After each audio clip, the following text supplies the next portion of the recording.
what up, what up? What up to the Shark Tank? What up? What up? Talk Shit Tuesday, what up, fam? Big shout out to my main man, Mr. Michael for Good in the house. What up, fam? My man Double and Desbo's in the house. What up, fam?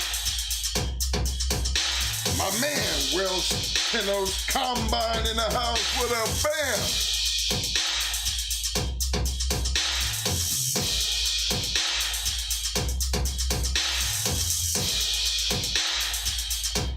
My man, Nick 901 in the Shark Tank, what up, fam? My homie, my man, 6143 in the house, what up, fam?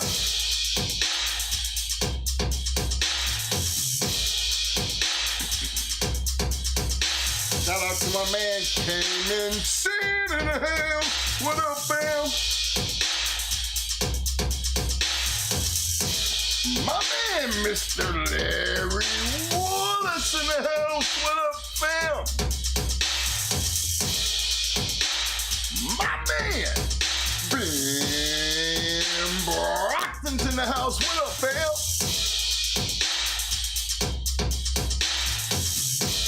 Representing my man's in them.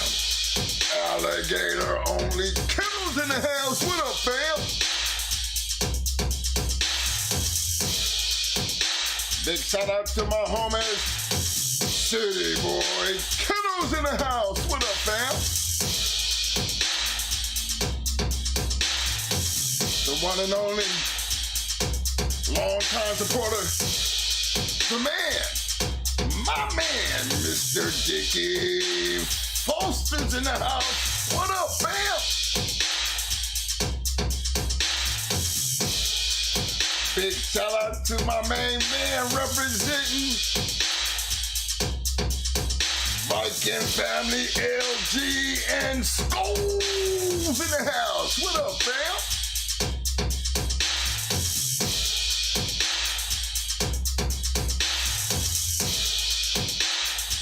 Yo, Donda! Chill down! What up, fam?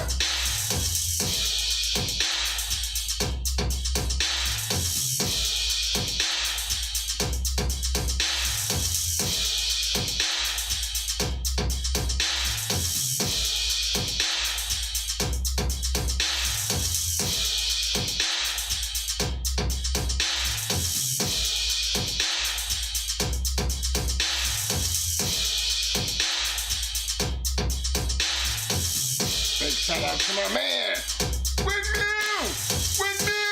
What up, fam?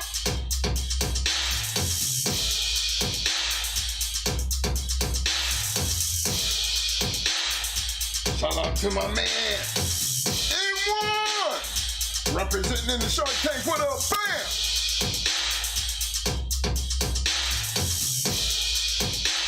Long time supporter, my man, Arrowhead Kennels in the house. What up, fam?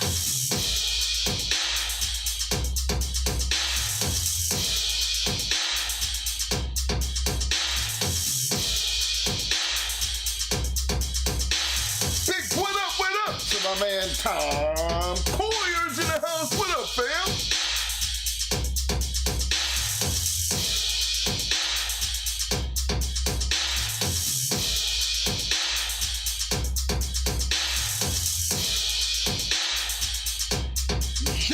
Yo, Mr. 302's in the house. What up, fam?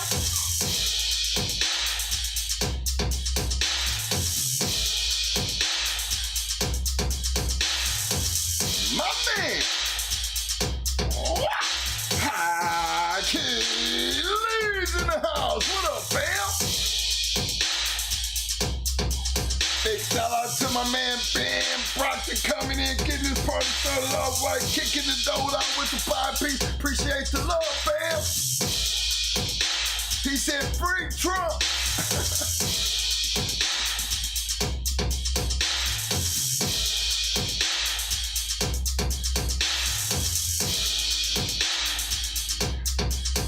Big shout out to Dirt Fellas in the house. What up, fam?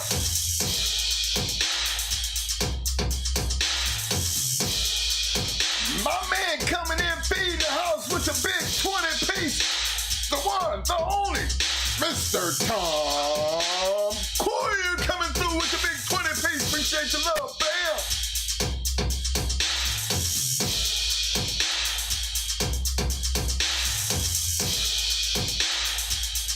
My man Eli Monsters in the house. What up, fam?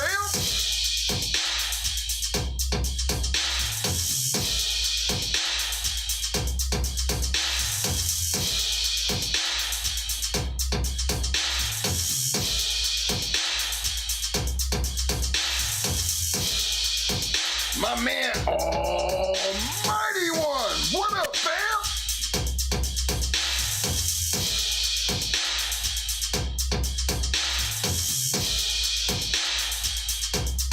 Big shout out to my man coming in with the 5-piece representing hard. Young old head in the house. What up, fam? Appreciate the love.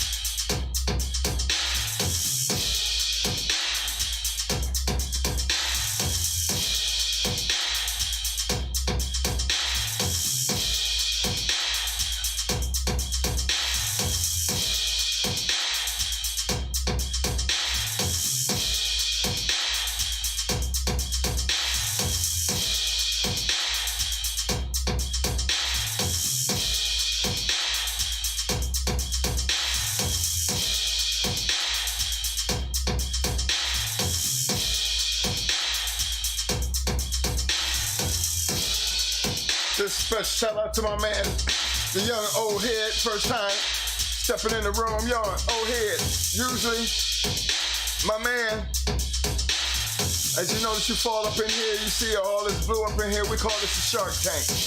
In order to get in the shark tank, you know, you gotta do two things. One of them things is you gotta show up. Other thing you gotta do, you gotta be able to participate in the chat. Let me see how you swim amongst the sharks. You know, participation, don't be afraid to speak your mind. You know, you want to be able to contribute something to the Shark Tank. But see, being your first time, you come in representing hard. Go ahead and pick up that hardware, fam. Represent. Welcome to the Shark Tank, fam. Appreciate the love.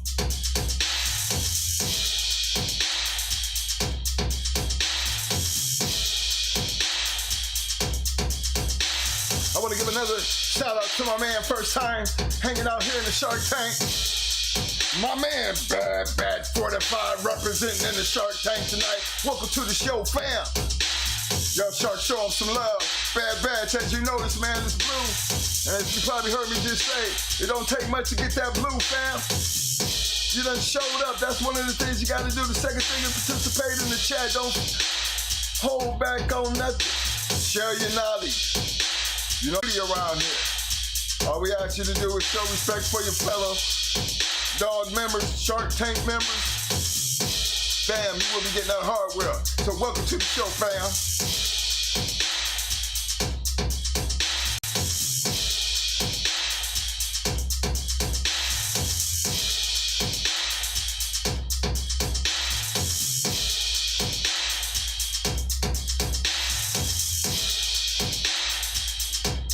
Big shout out to Fort Lauderdale. Dip in the house. What up, fam?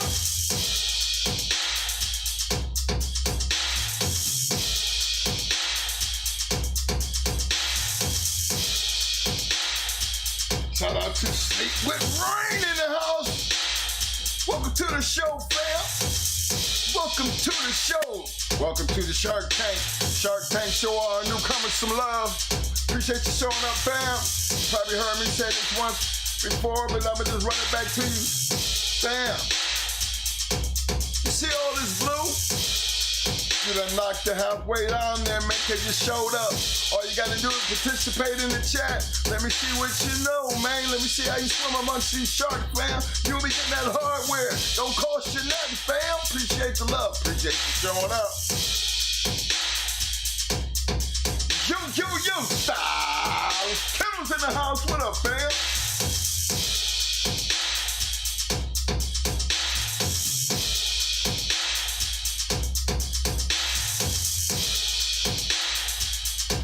to my man Ron King in the house. What up, Ron?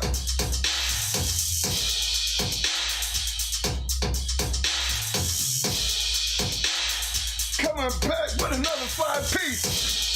The young old head just coming in, representing, showing the love. He said part of the YB crew. I'm here every night. Appreciate that, fam. You know, when I see the new name and you ain't got that blue already, fam, might have been my mistake. But if you've been following, the fact you came in kicking the dough down, fam, that's why I'm showing the love. And I'm gonna even show bigger love because you're hanging out with my boys over there, the YB crew, hanging out with the love. Appreciate the love, fam. My man coming in, kicking the dough down, showing the love as always. My man, Kobe Ashley's in the house. What up, fam? Showing the love with the roses. Appreciate the love, fam.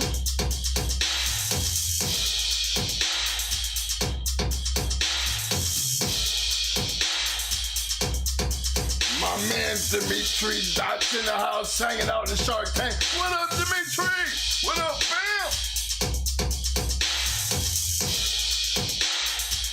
Big brother done came through, the one and only, the general, representing 7H Sports TV, coming in with the 10-piece showing the love. What up, big brother? You know, I didn't want to, I ain't trying to steal your chicken piece dinner, fam. I'll let you have that, but appreciate the love, fam. He said, to stay on my yard, they gotta start and they don't stop. Ability and style will determine they make the box. Gameness is a basic standard to get water and food on my yard. Past 3 years old, he ain't playing. Y'all better act like y'all know.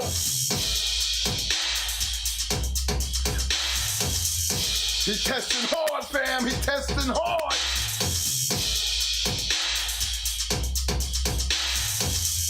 He said, the general said, gameness is the basic standard to get even fed on the yard.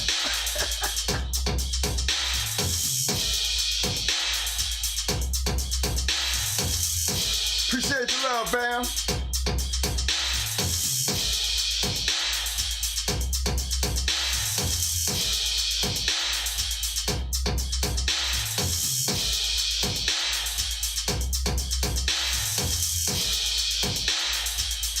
Shout out to my man coming in, hitting him with the disclaimer, the one and only ODG Bulldogs in the house. What up, fam?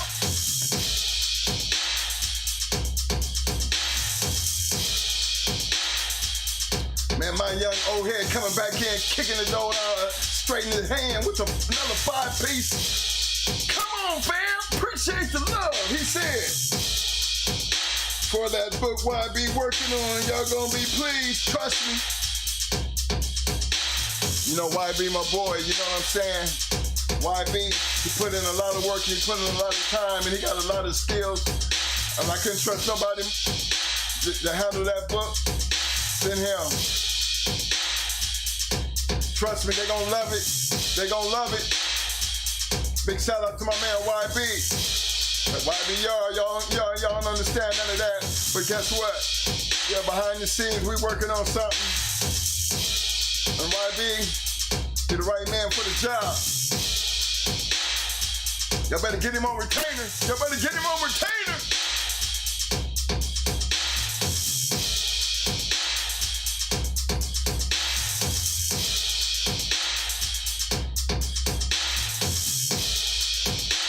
Appreciate that, my man.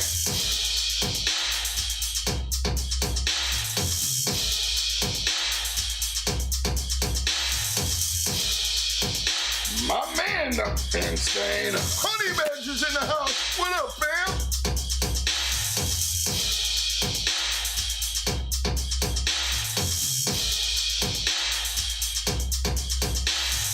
Students for the life dog training. What up, fam? Appreciate the love, fam. My man, Rudy Kennels in the house. What up, fam? My brother from another mother, my main man, Jermaine Hunter in the house. What up, fam?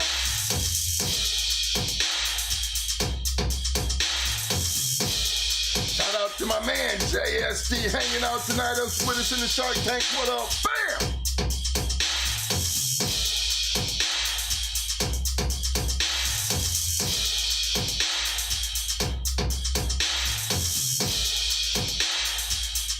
Shout out to my man, Mr. Chico Sullers in the house. Welcome to the... What's up, fam? Where you been, Chico? What up, fam? Big shout out to the Sharks hanging out tonight. Yes, sir, hanging out tonight in the Shark Tank. Shark Tank representing. Appreciate the love, fam.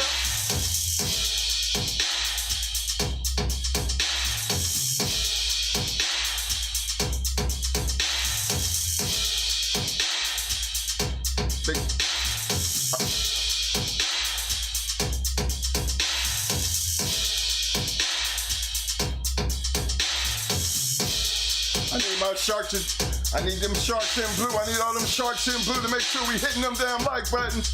Y'all know how we do this. Sharks in blue. Make sure they're hitting them like buttons. What's up, fam?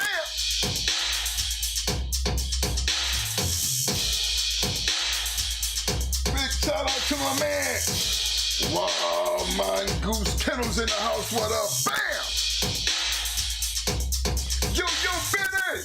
Yo, Benny. What up, fam?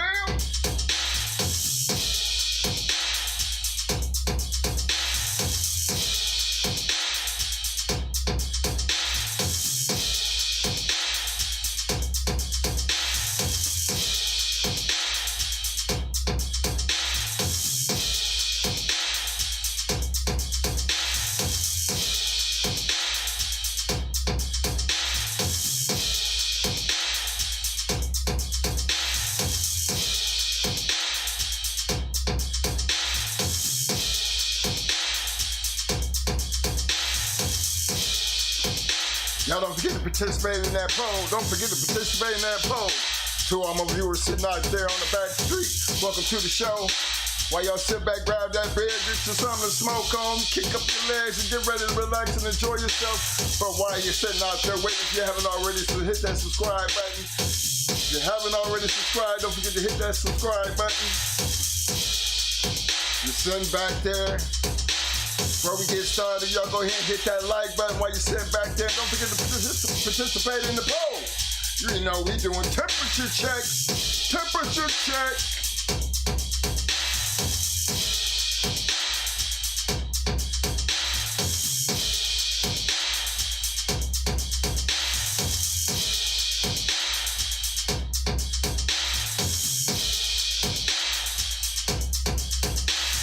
My man William Torres in the house. What up, fam?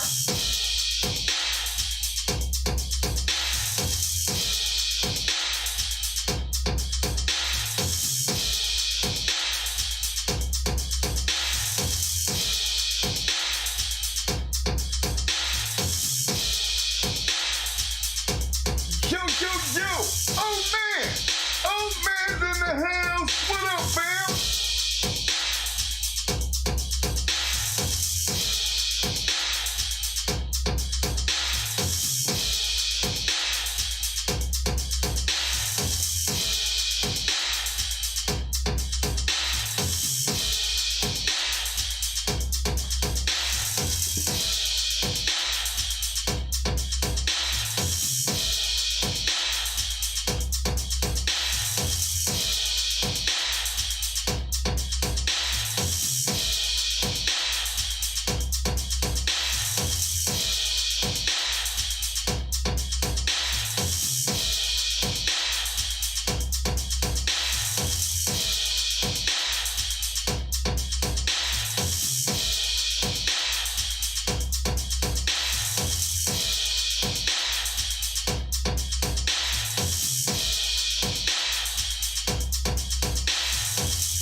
Shout out to my man Chainsaw P in the house. What up? Bam!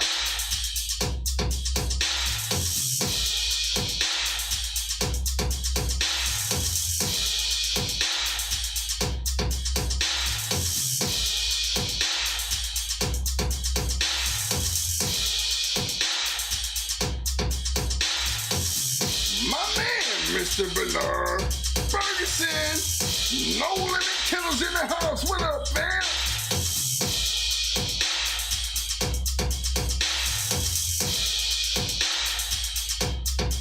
My man, long-time supporter representing the Shark Tank tonight. My man, Mr. Paris Jackson's in the house. What up, Paris?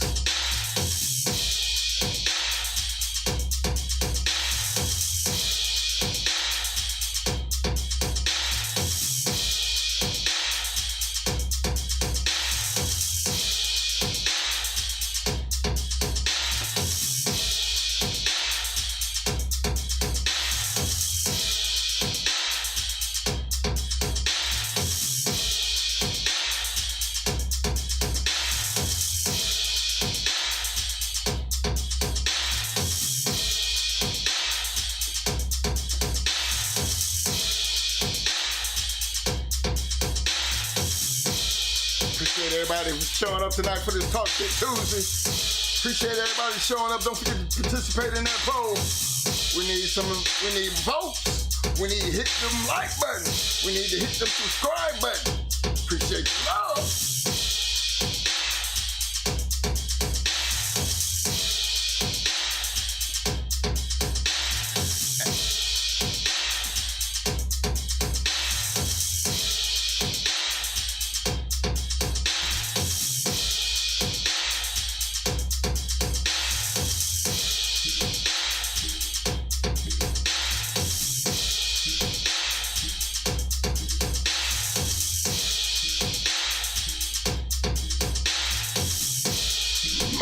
Supreme Excellence in the house. What up, fam?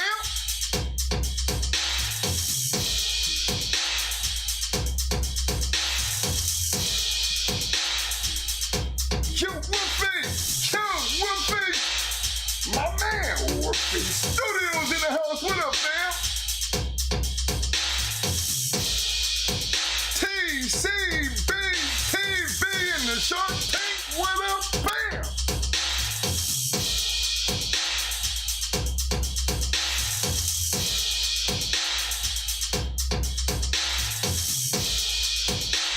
My man Green Tames in the house. What up, fam?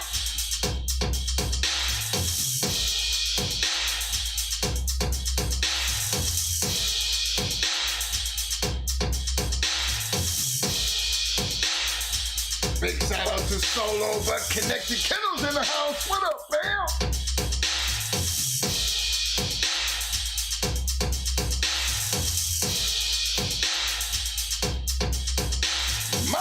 Self-made Kennels in the house. What up, fam?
Big shout out to my man SBO. Kennels in the house. What up, fam?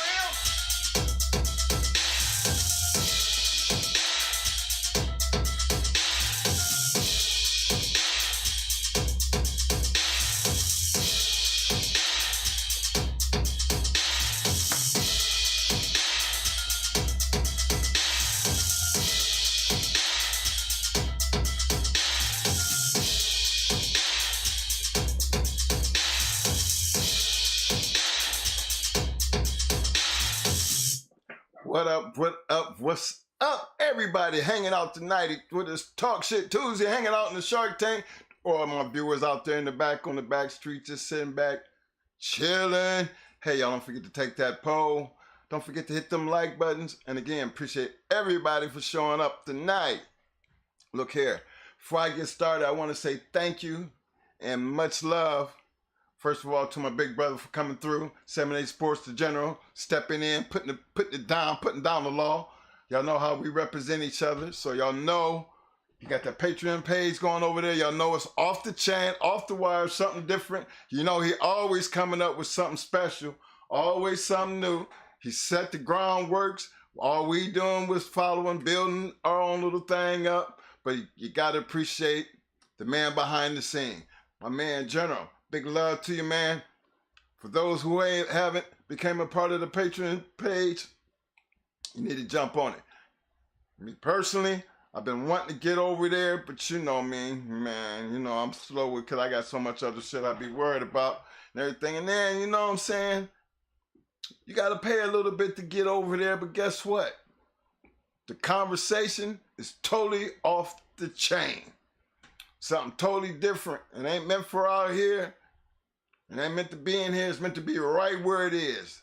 And I think everybody, if you know anything about 7-8 and how they do things, you need to become a part of it.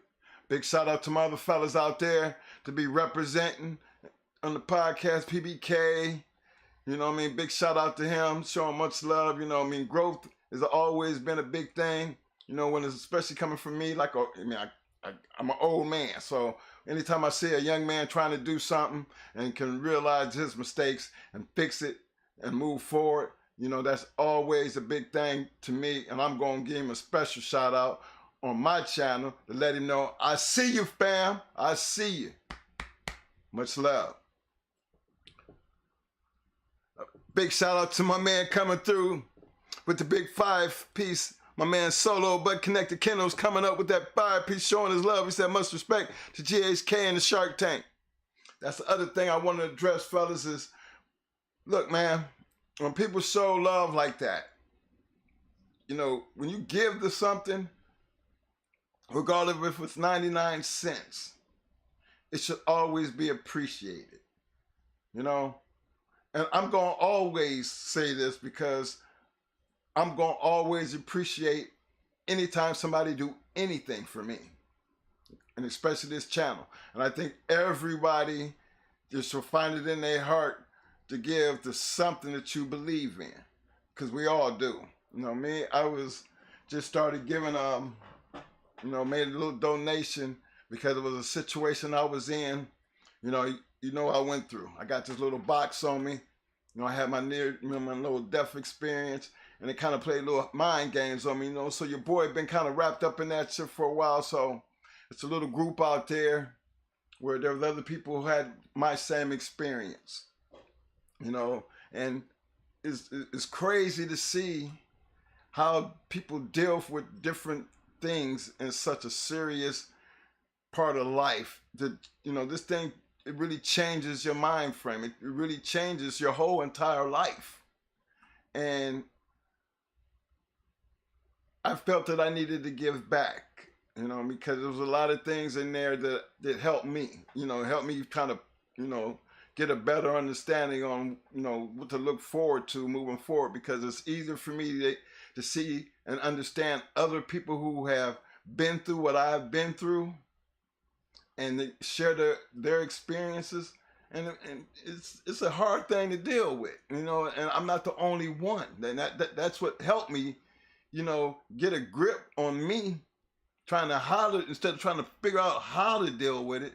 get involved with people who been there, going through it. You know, some been through it already. There's other people that are going through it right now. I mean, their experience just happened, and you know they're caught with having to have this thing put on them and just change their life. And I understand where they're coming from, because I remember how I felt first having to have it, and then trying to move forward, knowing I had all these damn restrictions, the things that I can't do. Like my whole damn life just changed overnight, and yeah, I give to that.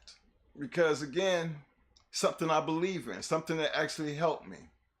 So anytime that I see people come in and feel it in their heart, remember, this is something, donations, when you give to something, you're giving to something because you believe in it, you know? And there's a whole lot of people in this Shark Tank, you know, but just showing up, yeah, it's always appreciated, because where would we be without the Shark Tank and our viewers?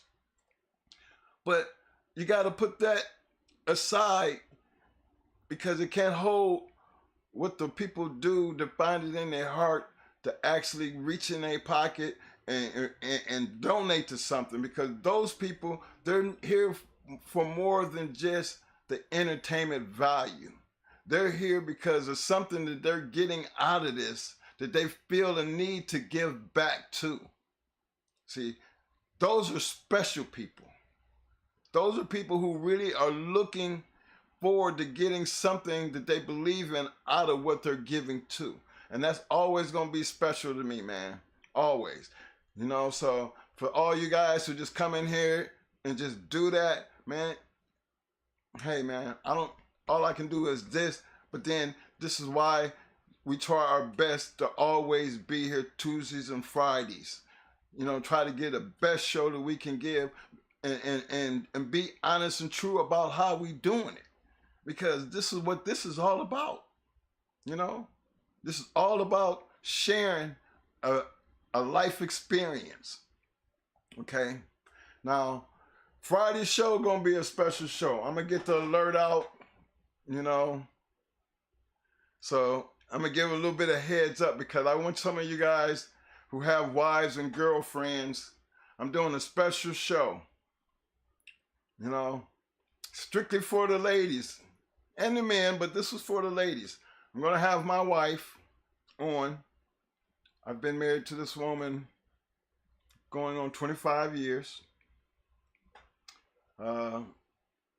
And she has been with me dealing with these dogs over my whole entire, pretty much her life, because she was just, I think about 20 years old when she hooked up with me.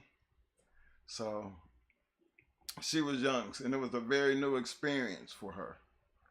But I always felt like for every man who has a dog, it has to take a special woman to actually stay with a person and deal with that over the years, you know. And I just think I can't tell you that experience. That's why I feel like if you really want to get an experience, I want y'all to hear it come from a woman who actually lived it. And I think if I can get her on, I think I'm gonna have one other person in here, my little sister. She's back in Ohio taking care of some business, but if I could get her on, remember, she's another woman who had actually the only woman to this date who has been legally, you know, charged for dog fighting. 30-something charges. Found guilty. How was that possible? Because she was messing with Mo. You know? And that was a bad experience, because it was something that she got stuck with that's still on her record to this day. And you think that didn't change her life? Yeah, it changed her life for, you know, big time. But that's an experience that only a person who have lived it, you know. See, us men, we can always talk about it. We can always talk about the things that we have done. because it's coming from how we see things. So I want to be able to give back, that part of the game to the women behind the scenes who actually put up with us, who actually do the things that the average housewife don't do, because she don't have to worry about dealing with the things that we doing. So I think that'll be a great show for the wives and the dogettes out there, because there's some dogettes out there. My wife gonna tell you, she knows she's not the only dogette out there. There's many of them out there, and she's had the pleasure of meeting many dogettes, messing around with us over the years, and I think it's just one of the special show for my dogettes, so they got to hear their story, because it's a story to tell. This is where we have our stories, they have their stories. So I think it'll be better coming from them, because they can tell you all the ins and the outs and the things they've seen and how the other women dealt with the situation, and then why. Why do you put up with that guy?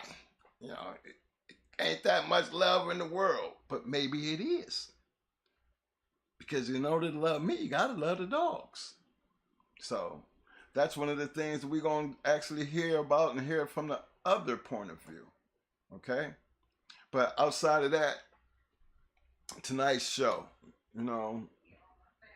we always talk about what it takes, when we called it that game test. Now, I don't know if everybody understands the purpose of the game test.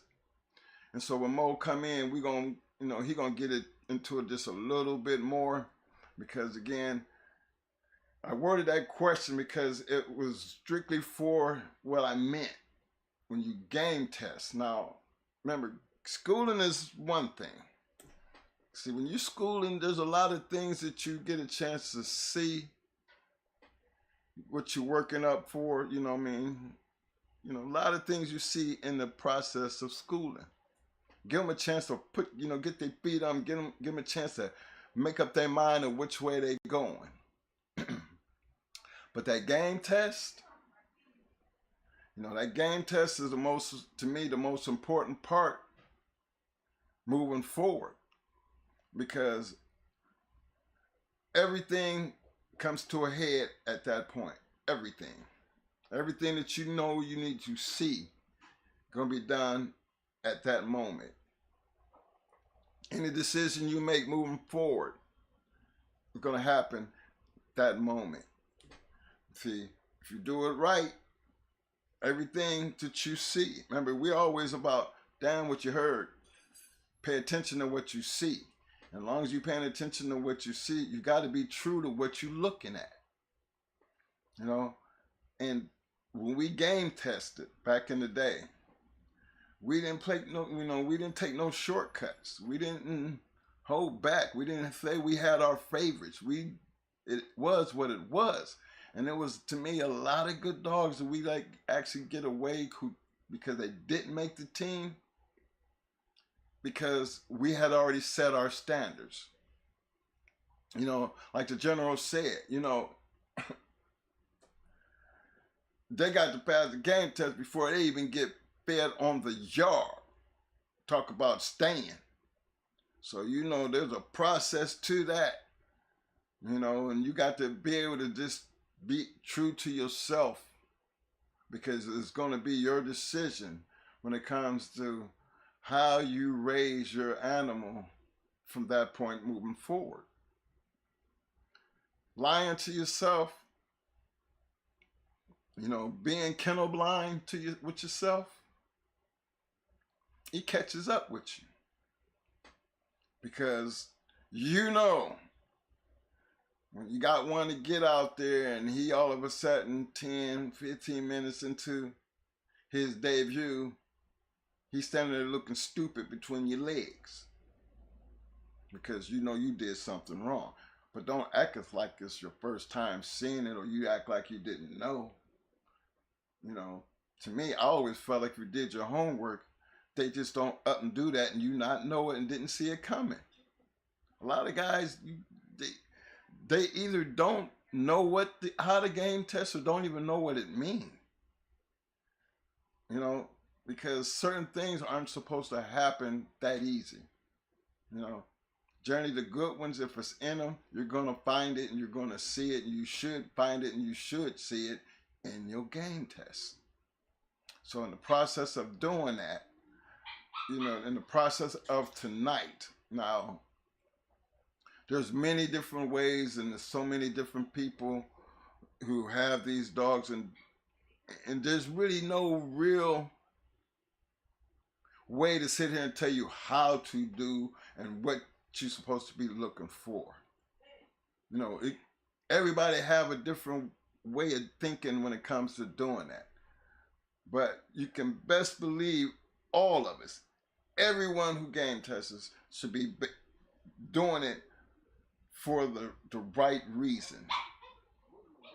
Because it is one and only one reason why you're doing what you're doing in a game test. Either they're going to pass the test or they're not. You, as the teacher, have control over that. And see, me and Mo, unlike a lot of other, we was, we didn't play. And I'm just being straight up. We did not play. You know, if we felt that we needed to see more, we went and did whatever it took to make sure we got all our questions answered. We didn't wait till the next day. We didn't say what if or maybe. No, we put it all on the line, and we knew that decision that we was going to make, we were either going to be getting rid of one and opening up a chain space, or we were going to have a good one that's going back to that chain space. Only two options.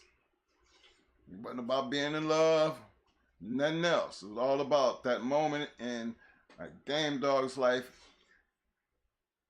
and a point in time where you have to pay attention to why you feed and what you feed. And I just want to keep this part in mind to everybody out there. Y'all know we was not breeders. This is not something that I'm sitting here trying to say because he was bred good and this is why he was. No, we didn't. I'm not going to go through all that because we wasn't them kind of guys, and I can't even talk to you like we were because we weren't. We were hunters. Bottom line. No ifs and ands about that. And you either going to be a good hunting hog dog or you're not. And in order to get into that, what we would consider the fast lane, this wasn't the backyard or the neighborhood or, people in the area type of situation. When you're out there and you've been out there like we were out there, you kind of knew what you needed to have to be able to even stay on that type of level. And to get on that type of level and be able to maintain, not just with just one animal. As hunters, we didn't take just one. We needed a whole bunch of Spartans. And they needed to be able to perform and do the things in order for us to be able to do what we were doing based on the people that we have been mentored by and ran the fast lane with. And if you wanted to play in there, in order to play, you better have your car right. And it all started. It started right there when you had to make that decision of in or out. Very, very controversial topic tonight because everyone has a way of doing these things. And I'm going to put that number up because, I know I got some OGs out there and some that have the different way of doing it. Remember, everything that we speak on because this is our past. Joining in. Y'all just joining in with us because we're only going to tell you about our past. It's history now. It's not meant for anybody to run home and do what you're hearing us talk about tonight. No, we're talking about tonight because it was a part of what made the fast lane what it was. It made some of the great kennels who they were. It created some of the great dogs to become what they became. Because I guarantee you, they all went through that process. They had to be tested. So, I got my man Mo in the house. Y'all don't forget, for all my fam out there donating to the channel with the super chats, you see that little thing that runs across the bottom of it on that little ticker down there? That is our Cash App information. You know, I did this once before and everybody just showed up and showed out. You know, and I said about the 99 cent, it was amazing how many people just jumped over there in the Cash App and did the 99 cent. Well, I'm going to just boldly tell you, we are trying to get to the pig picking in North Carolina. You know, so in the process of us doing that, you know, we need y'all's help. Again, make it happen, Captain. All we talking about, you know, a little 99 cent, that helps us. You know, not asking nobody to send no damn plane tickets or anything like that. What we're trying to do, we're trying to get some merchandise together, you know, to take with us. And then again, just get a chance to be around a lot of you guys that may be there. Now, considering our situation, you know, the way it is right now for us, you know, we end up having to give up the things that we love to do, like have normal, you know, the normal work process, you know what I'm saying?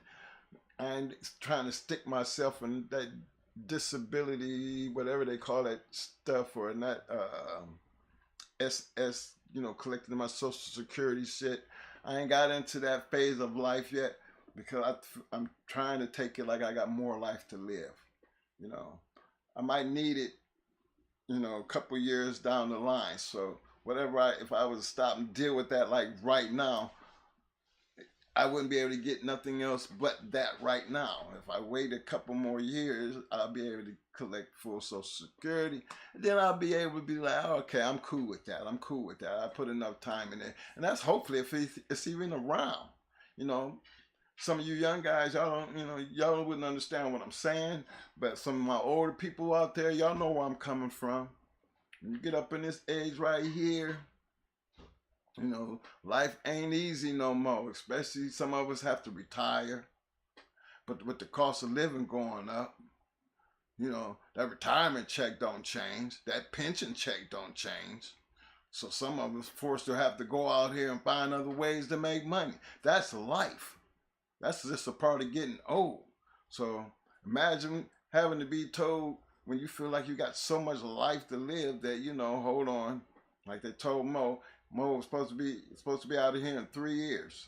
Okay, well, we're almost a year and a half in from the first time he found out. You know, my brother gets all the medical help that he could possibly get, you know, but he spends so much time at the hospital and taking tests and trying to make his life longer and on all these pills. He can't even afford to even get behind the wheel of a car, but he does. You know? He still has to make a way, some kind of way, and we do all we can in the process of doing that. You know? We don't look for YouTube to do anything. The YouTube actually keep us mentally sane because we actually look forward to doing this part right here. You know what I'm saying? But, you know, there is a life outside of what we do here. You know, business was always a part of what we did, and we love what we used to do. But when things change, you know, drastically like they have become, you got to make, you got to make the best of what the hand you're dealt with. You know, I can truly say that on the mental side of this, if it don't be for this podcast, and it don't be for my shark people, and if it don't be for the family and the friends that we have out there to call in and be willing to just talk dogs. See, I didn't see my brother sit up 3, 4 o'clock in the morning, 3, 4 people on the line, they still be talking dogs. Or he be off in a podcast or a chat room, 3 o'clock in the morning. Most of you gonna still find a going hard still over there hanging in there. So you know, in order to do that, you gotta love what you doing. When it's the only thing that you got just gonna make you happy. You know? So I say that to say this. Anytime that you guys do things or hit out that appreciate the twins and, you know, showing your appreciation with your comments and showing your love, believe it or not, it does make a difference. So I don't want nobody out there to think it doesn't, because you need to know that what you do and you say to us, it really does matter. Now, I'm saying that not as a young man. I say that as a 62-year-old young man that feels like, you know, I want and feel like I got a lot more life to live. And in the process of doing that, I understand my restrictions, but I'm not dead yet. When you ain't dead yet, and you can still wake up every morning and live your life based on the hand that you're dealt, hey man, that's what a bulldog do. You know what I'm saying? That's what a game bulldog do. He don't sit in the corner and stand there and look stupid.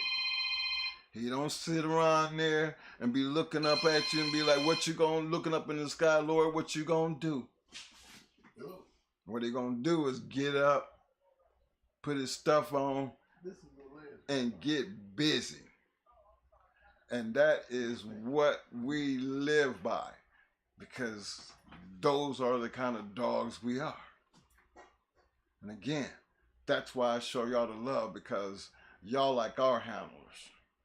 When you pull us back and we scratch, I know how that feel when I see you go over there and you go get them, boy.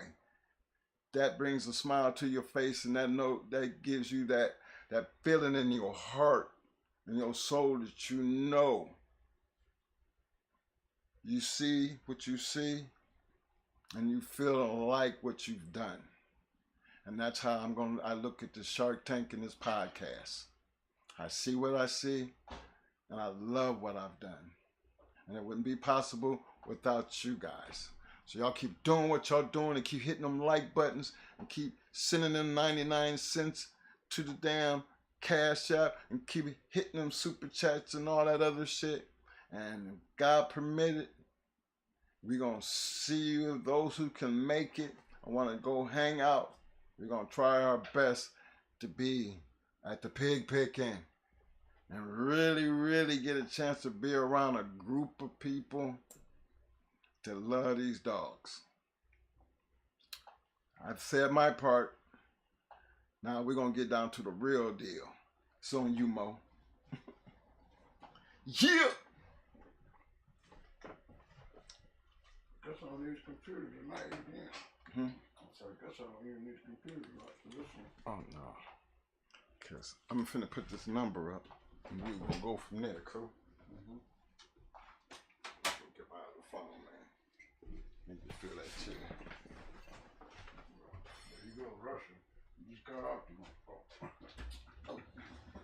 You know what I'm saying? Yeah. He hate to sit empty chair, y'all. Hey y'all, what's up, fellas? He just counts the seconds on the chair. The chair is empty. It's just empty. Fuck, man, give me a chance to get over here. Shit. What's up, y'all? What's up? What's up? Yeah, man, glad to see y'all out here. today? Tuesday? Damn. I came right in this week. In and out of the doctors, y'all. I'd be so glad when I can get my eyes back. They said they're gonna fix them. But yeah, my eyesight is so bad now, y'all. I can't even draw during the day. You know? And I hope y'all know, if people who wear glasses, I really be like, damn, I feel sorry for people who wear glasses. You know, because I guess every year y'all got to get your eyes checked and get the new glasses, or, you know, you can just wear a pair of glasses, the same ones, for years on top of years, and don't have to get them changed. You know what I mean? I knew something was wrong when I'm always spending money every year. You know, I go to the eye doctor and my glasses is always being changed. Something should have told me then something wasn't right. Because I know I shouldn't be having to buy new different glass prescriptions every damn year. Y'all come down to this last year, people said they can't even give me no glasses.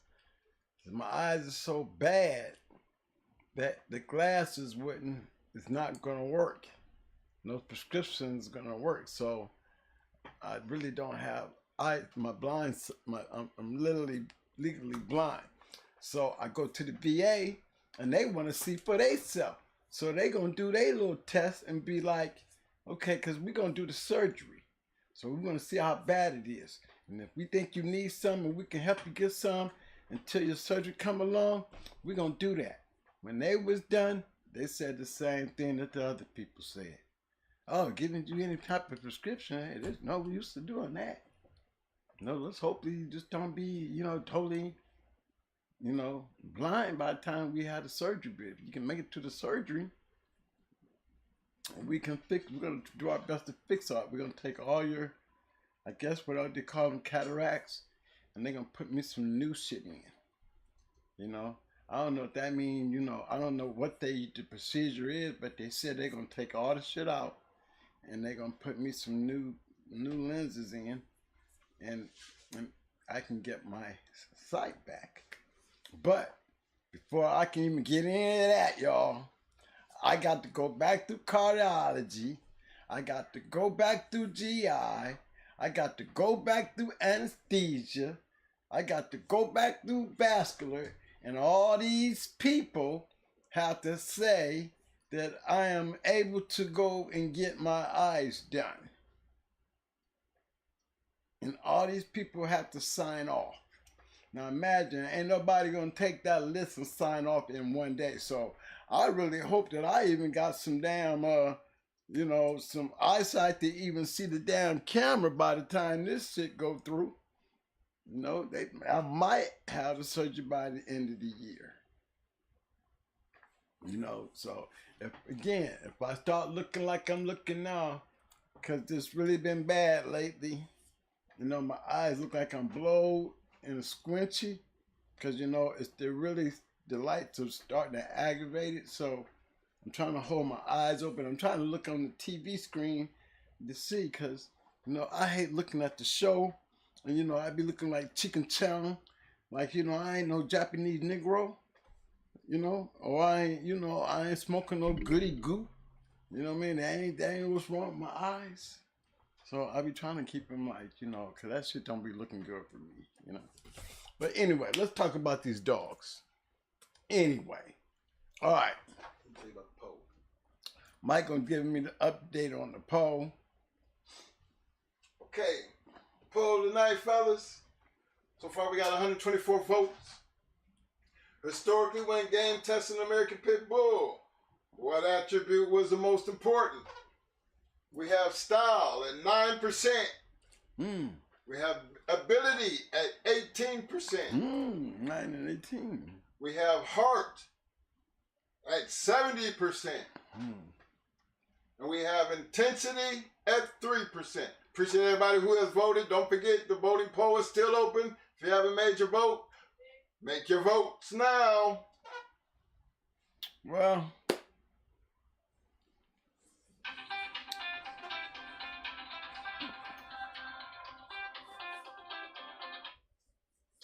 Cello? Hold on.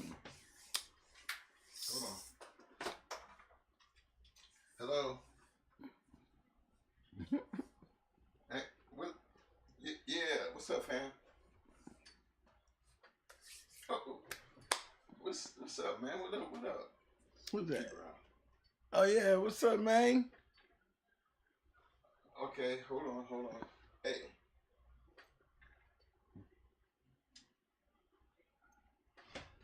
Okay, check it out. Did you see the number I just pinned up? What's the number? Oh, there's a number there.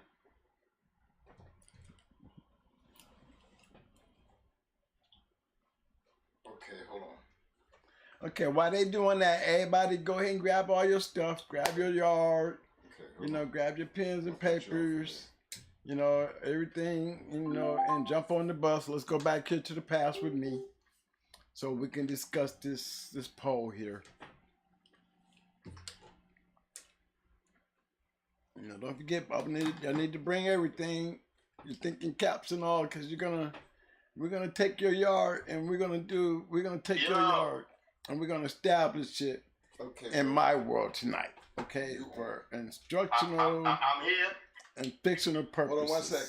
Okay. All right. So join in with me, guys, while we get ready to make this ride. All right, so we can get a better control if y'all put yourself in your position. Before you make the ride, big cousin, hold up. Don't make the ride yet. Put me on live, baby. I got to set it off. I want to see y'all in North Carolina, baby. I got to set it off. Hey, my man, this is P. Brown on the line, y'all. He's stopping in. He's checking in. What's up, big bro? What's up, baby? I mean, we live and kicking what's shaking with you, baby. You looking good, like I always tell you. You looking good. But we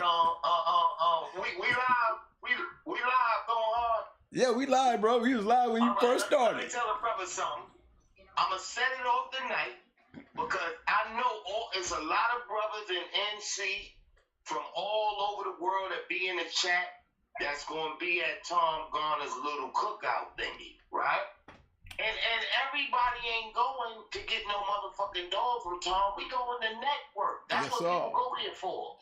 To find things, meet people, see people you want to see. And I'm going to tell you, man, all this knowledge these niggas is giving y'all, excuse my French, these brothers, my cousins, all this knowledge my cousins giving y'all, I mean, we need them in North Carolina at the pig picking. This going to be my first year going. And I don't go to that shit. I'm only going because all the OGs gonna be there, and I want to shake hands, rub shoulders, talk shit, talk dogs, flick it up, take pictures, goddamn it, have a drink, smoke a blunt in the cut, some shit like that, right? So if the chat listening to me, this is Dark Society Kennels. I'ma set it off tonight with a 50 piece. Y'all niggas need to follow my lead. Excuse my French, y'all brothers, my white brothers. My overseas brothers, my Carolina brothers, my Ohio brothers, my Florida brothers. I mean, every motherfucking state that's on here, I'm setting it off tonight. If y'all real dog men, they shouldn't have to. They should have that shit situated by Friday. They know they coming to North Carolina. So I'm setting it off tonight. Dark Society Kennels is going to check the cash app when I get on this motherfucker. I'm going to put a 50 piece on there. And all the bulldog men, all them bullshit ass dogs y'all buying, put some goddamn money in the cash app. Represent the channel, because you're here every goddamn Tuesday and Friday listening, soaking up. And I know y'all niggas is going home, got this shit soaked up in your head and writing shit down and doing these things with your dogs. So pay homage, man. You ain't paying nothing but homage, man. So I'm 46. I'm paying homage. I know a lot, but I learned a lot since these motherfuckers been on here. Shit that I thought I knew, I didn't know. I found out from them. So I know a lot of you guys is like that, and I know y'all younger than me. You feel me? So I'ma set it off with a 50 piece tonight. Y'all follow my lead. All the real bulldog men. I mean, represent your fucking kennels and put some money in going hard shit. Show them y'all really love the fucking show. I'm out of here. I'm going to get back to watching. Check the cash app. I'm going to put that 50 piece in there. Y'all follow my motherfucking lead because we want to see him in North Carolina. I'm going to sign out. And like I always say, if you're feeding trash, get rid of that shit. Peace. Peace. Hey, man, good. Appreciate Thank you, that, P. Ray. Brown. Thank you, P. Brown, man. Shout out to P. Brown, man. Shout out to P. Brown, man. Salute, bro. Salute, man. I don't know what to say about that, dog. I really don't. Y'all be having me speechless. Thank you, bro. I mean, really, I don't even know what to come behind and say behind that. You know what I mean? For real.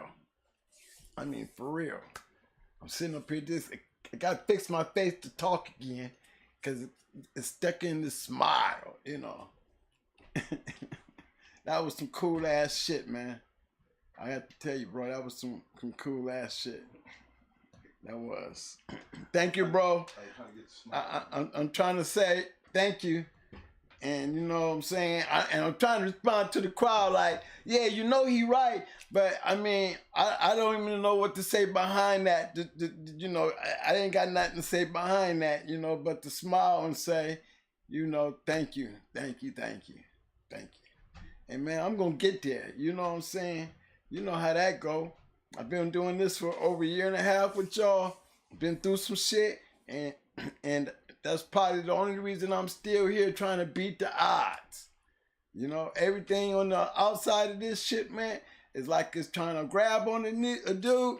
I'm telling you, man, I think about this shit right here. And it gives me that power to scratch on, and you know what I'm saying? Believe me, I'm beating the odds. I'm really believing that I'm winning this. You know, I hear what they saying, but you know, somehow in this damn room, man, you know, they don't understand what a Spartan look like. You know, we call them APBTs.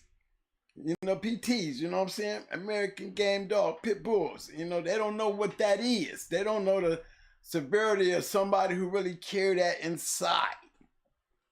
You know what I mean? I guess, you know what I'm saying? I didn't went into keep mode. You know what I'm saying? And I look at it like, you know, Mike worked hard to do his shit.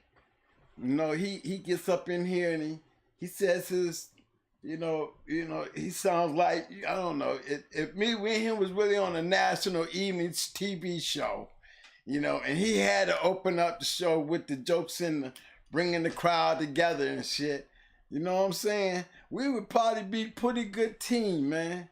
A pretty good team, but for the fraternity and the crowd that we run in right now, because y'all know my world. You know, when y'all jump on that bus and get on this roll and we get to ride, we go ride in places that the people who just got the American Pit Bulls, they really just don't get on this bus. You know, there's only a particular kind of person or special people that have these dogs on this bus. You have to understand that. It's not a real big community. It's a lot of people. But the real section, it's not a lot of people on this bus. You know, not out there. They don't fit in our space. But we are the foundation. We are the structure. We are it. We are is. You know what I'm saying? We are is. What is American Pit Bull? We give y'all that definition to ride on. Y'all can take it and try to change it any kind of way you want to. Try to make it anything you want to. Try to do anything with it that you want to. But on this bus, the real shit is the facts of what they are. The real questions that we have that brought us this far is on this bus. The history that got us here is on this bus. The stories and the great triumphs that we all have enjoyed, and the pleasures and the defeats and the agony and the troubles is on this bus. This bus is not a real big bus for everybody who has American Pit Bull. This is for a special type of person, and it's the actual foundation of these dogs. The historical value of what made these dogs what they are through all these years is on this bus. And we had to drive all the way back from your time to my time. We here. Please step out. Everybody get on the yellow lines with footprints. We here. Put your dogs on your leashes and chains. Make sure they're all secure. And let's go. Today we checking shit. We checking asses today. Damn it. We checking dogs today. Alright? We ain't got no papers today. We is checking animals. First thing is, don't need nobody coming off the bus with your animal if your animal has not been schooled for this day here.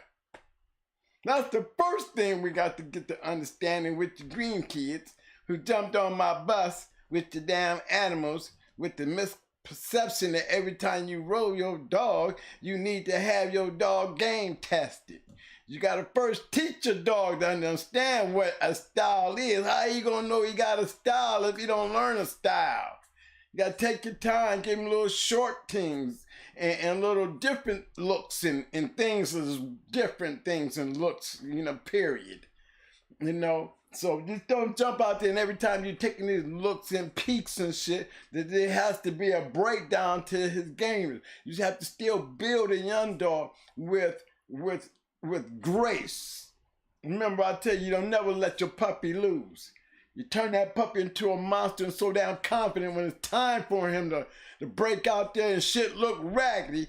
You should understand you can give him so much confidence he don't know what it looks like to feel in trouble or be in trouble with you there with him. Then it's time to go check his heart. Because you done gave him every damn thing that he needs to make it. You didn't give him the time. You didn't give him the time to get himself together. You didn't give him the time to find out what his abilities are. You didn't give him the time to see if he was really smart. You didn't put the right shit on him to make the adjustments to see if he had a style. Today we checking his ass.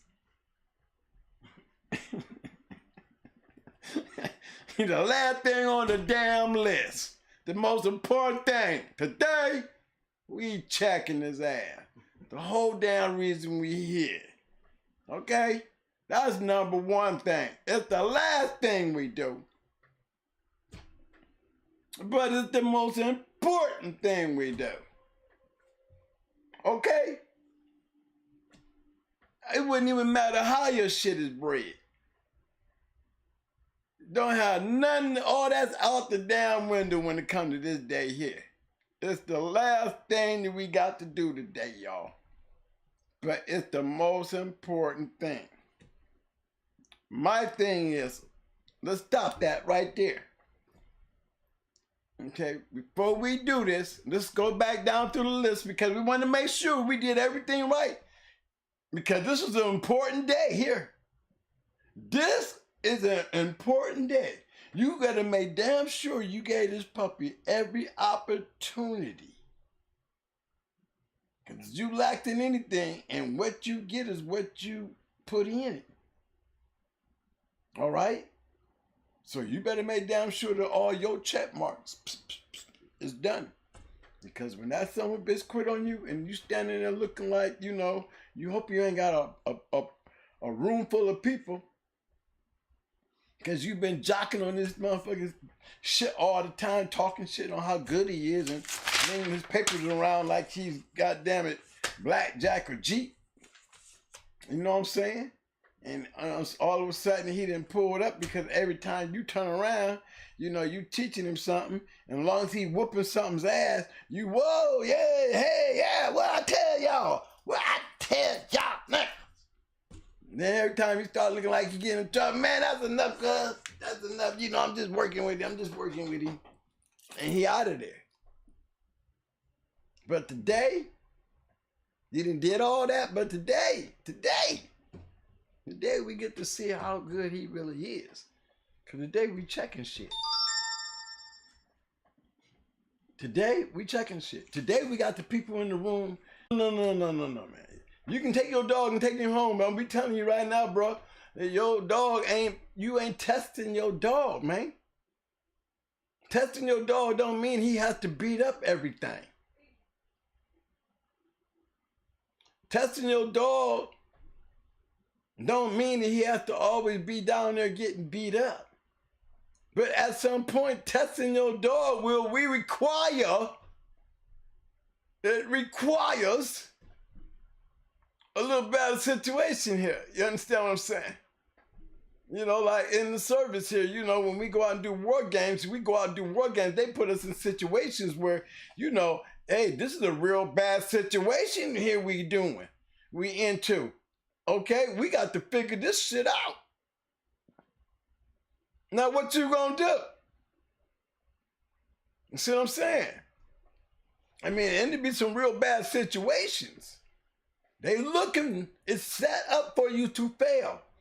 No, you're not gonna come through this one today being no hero. Today you're gonna be like Hulk Hogan and all them other fake ass wrestlers on there. You're gonna have to show me that you can come from the bottom and throw that hand up and shit looking real bad. And come to the top. And still show that your money is good if I put it on you. But guess what? Let me tell y'all something. I can take 10 dogs in doing that on my yard and come out of that yard with maybe 3 that did it when it really boiled down to it.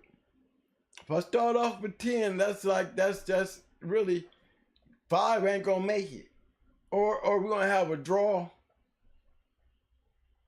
If we're gonna have a draw, they're gonna be just 2 damn good dogs that, you know, they're gonna just bust each other up till we be like, okay, y'all. Now these 2 right here, yeah. These 2 right here, yeah. They definitely going back. You know, because when we have to break these 2 up, you know, we breaking these 2 up not because they failing in the test. There's no need to continue doing what they're doing because we're not going to get what we want out of these 2. We may have to take these 2 and bring them out there to get what we need to see because they so goddamn tough and so grind in that we may have to match them to get that because through all the schoolings, they've never been in trouble. And I've always put good with good. And when you put good with good, that's like Dum Dum being on Psycho. Dum Dum was a little young dog and he was still hanging with Psycho. You know, what they saw in Dum Dum is basically what I saw. If you could go with Psycho, see, they gave their dog a lot of respect, but I gave Psycho a lot of respect because I know what kind of dog Psycho was, and for Dum Dum to be with him, I knew that Dum Dum was going to be a great dog, and he was. He ended up becoming champion Dum Dum. And Psycho went on to go 3 hours and 17 minutes with a badass dog. So it just kind of proved the point in a very fast-paced match. So that just sets us when you putting 2 good dogs, these are the kind of things you're supposed to see. You just can't sit there and just run them. You got to know what you want. It's the ones that you don't have no choice but to leave down there. Okay, it's even after 30. Great. It's looking bad at 40. Who's bad? Oh, we got comeback at 45. It was looking bad for one. Now he coming back. Oh, okay. Now we had an hour. Both dogs still there. We ain't having to game test nobody, pull them up. But if we had first time one down there and it's looking bad, turn. And going hard dogs don't turn. We don't turn. If we turn join calling. The only reason you turning because you're in trouble. You know what I'm saying? And that's when the test begins. Mott at 25. Now, it might go a whole nother hour after that just because of the simple fact that he's still hanging in there. Or he didn't came back and brought it back to being even. Either way, and I mean, I'm telling y'all, this is the truth. The one funny thing about Deep South and a lot of the guys that run around our camp, you know why we had some great dogs that we didn't see too much quitting going on in our yards out there on that circuit? Because all the quitters quit on our yard. That's the truth. A lot of the boys will tell you. There's a couple of y'all out there. Y'all been around me. You know what I'm talking about. You know why you won't see a lot of those dogs out there quitting during the match? Because they was quitting on the yard.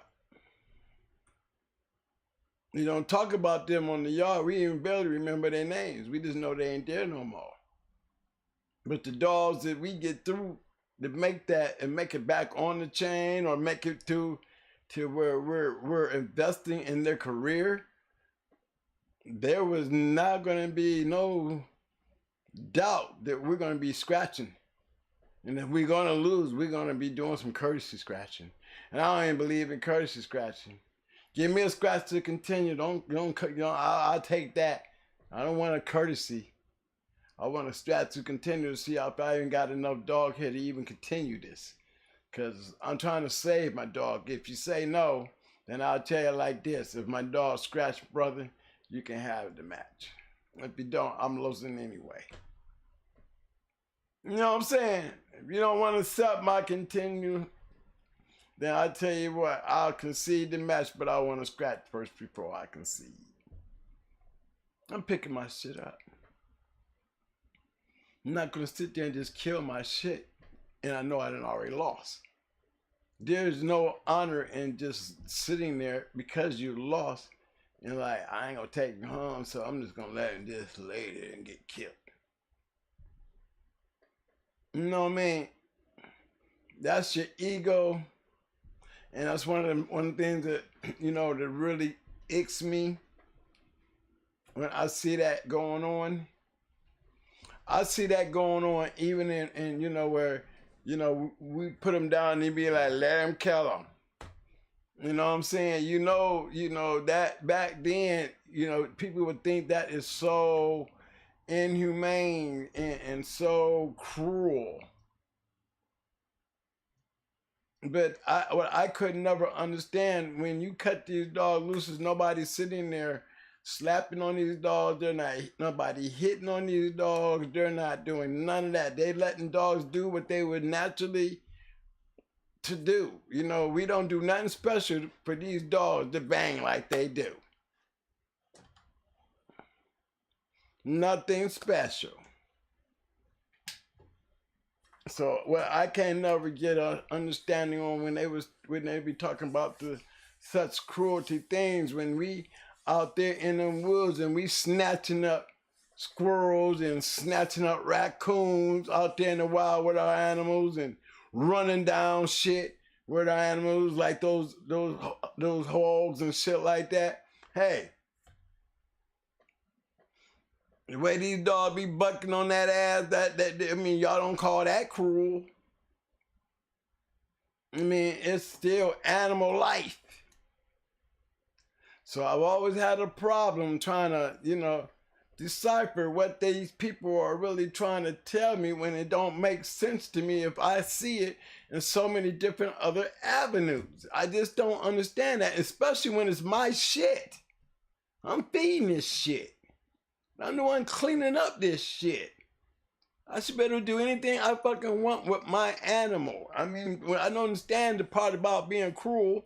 I mean, you don't feed your animal, that's being cruel. If you gotta go out there and beat your damn animal with a stick or something, or always being real mean to your animal, I understand that's cruel.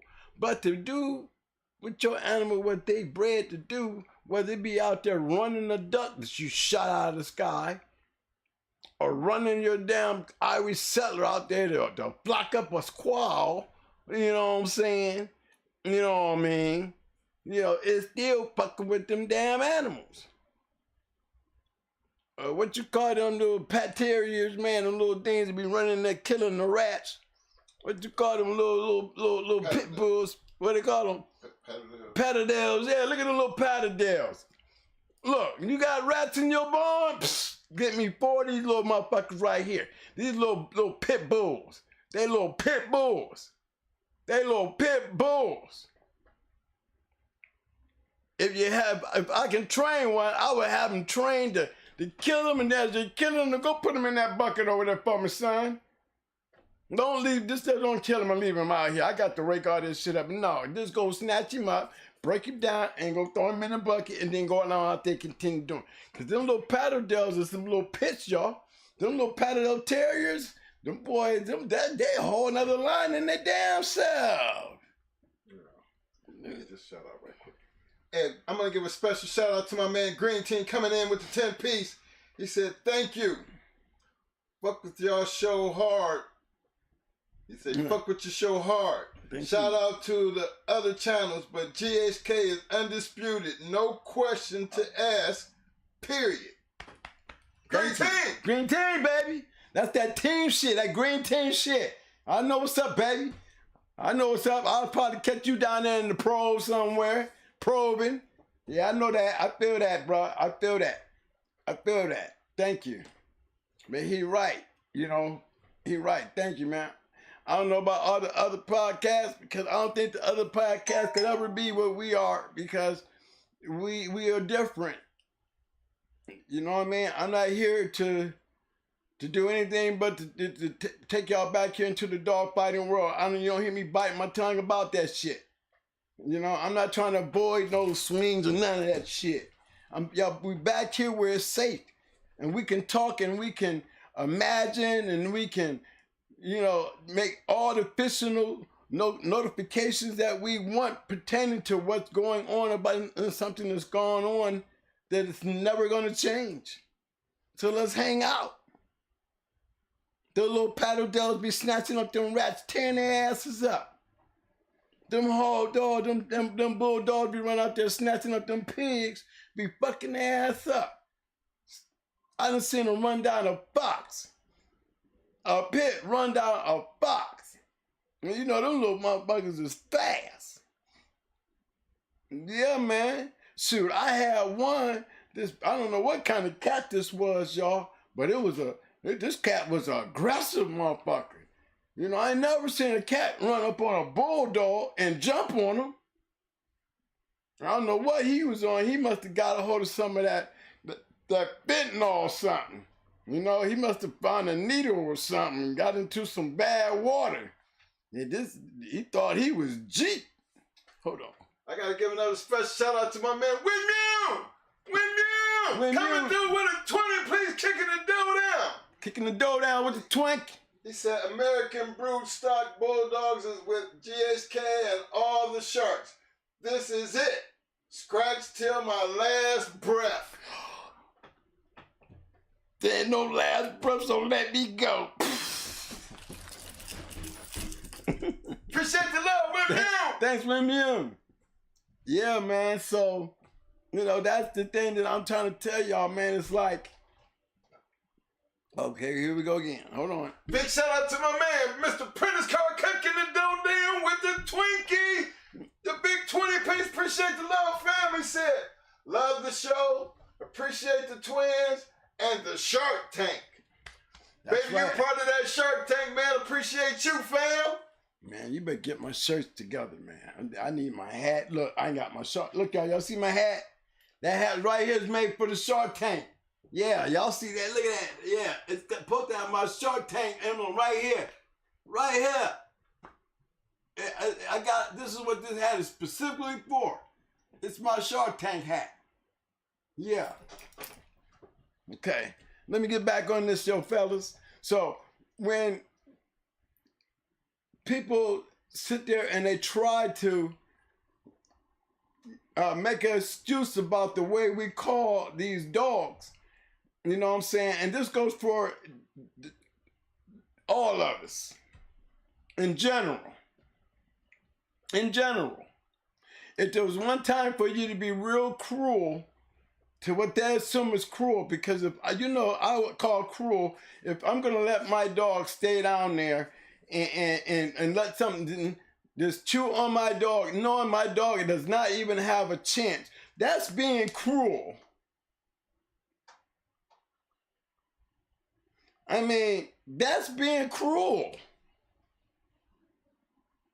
If your dog quit on you, take your trash home. Or take your trash in and get rid of your trash on your own. Don't disrespect yourself by being cruel. You know what I'm saying? Hey, I got trash too. If you want to learn how to take care of your trash, come see me. If I had a yard full of dogs, y'all back here with me. Y'all back here in my world, okay? I would show you gladly how to get rid of your trash. Okay, let's go. Twin got one up. We got one right here.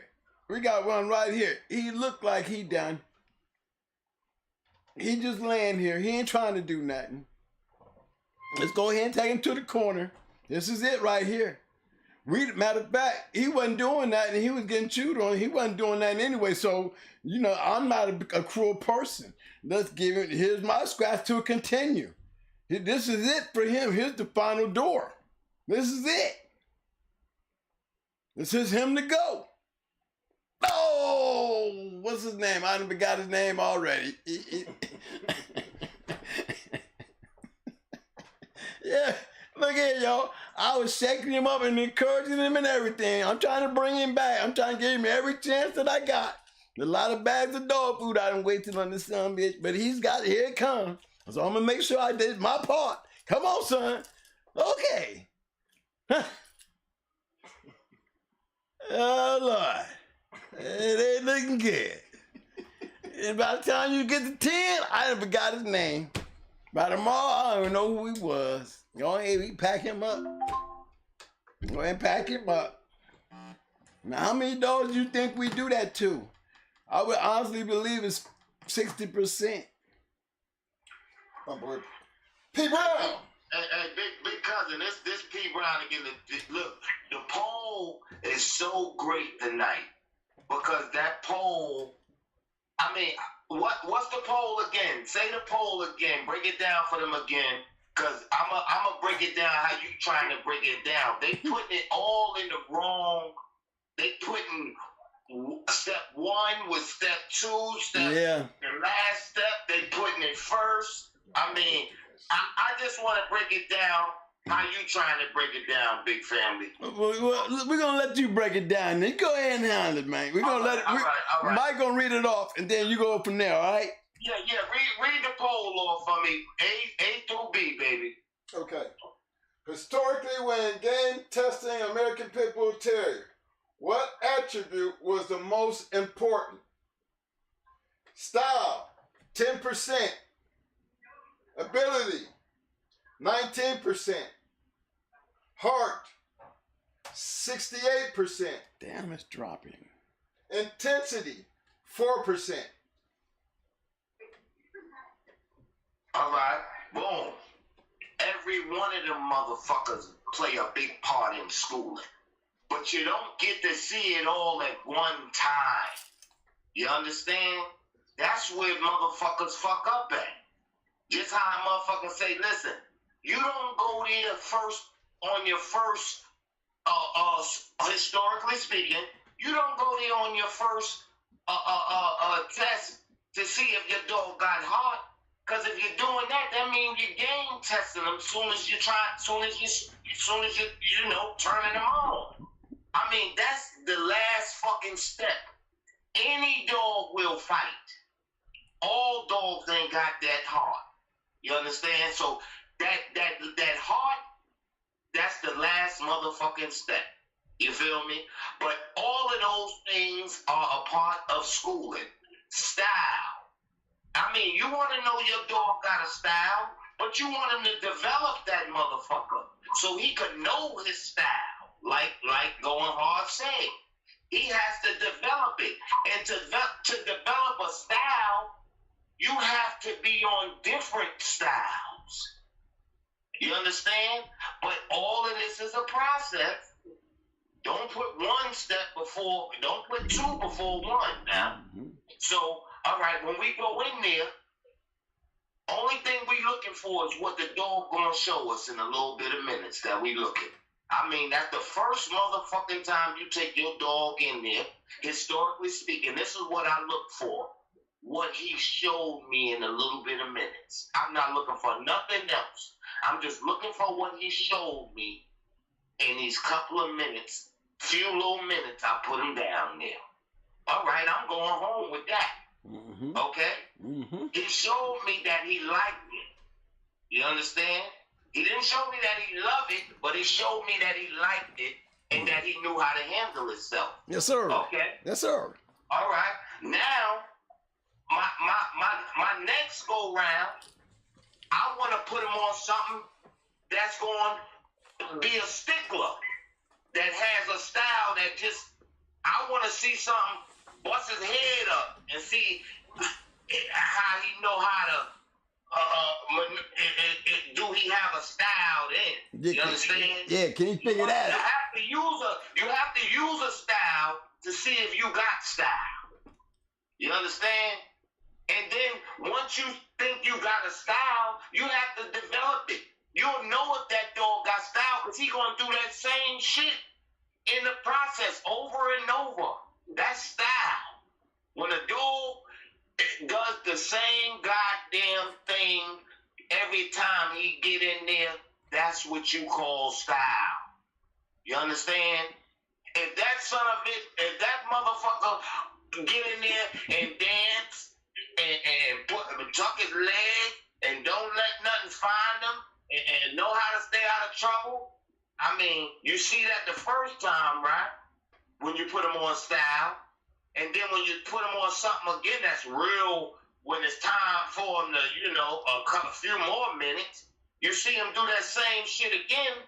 Okay, he developing a style. This is his style. He like to dance. He like to move. He like to tuck his goddamn legs. He know when his tail touch the goddamn box to boom. I mean, turn around, motherfucker.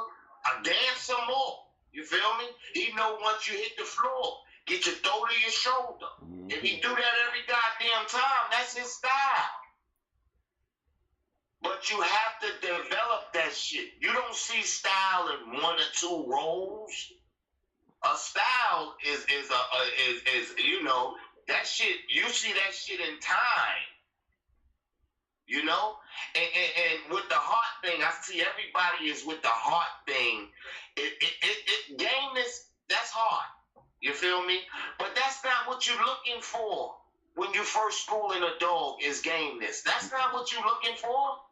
Not the first roll. That's not what you're looking for. That means you fucking dogs up. If that's what you're doing.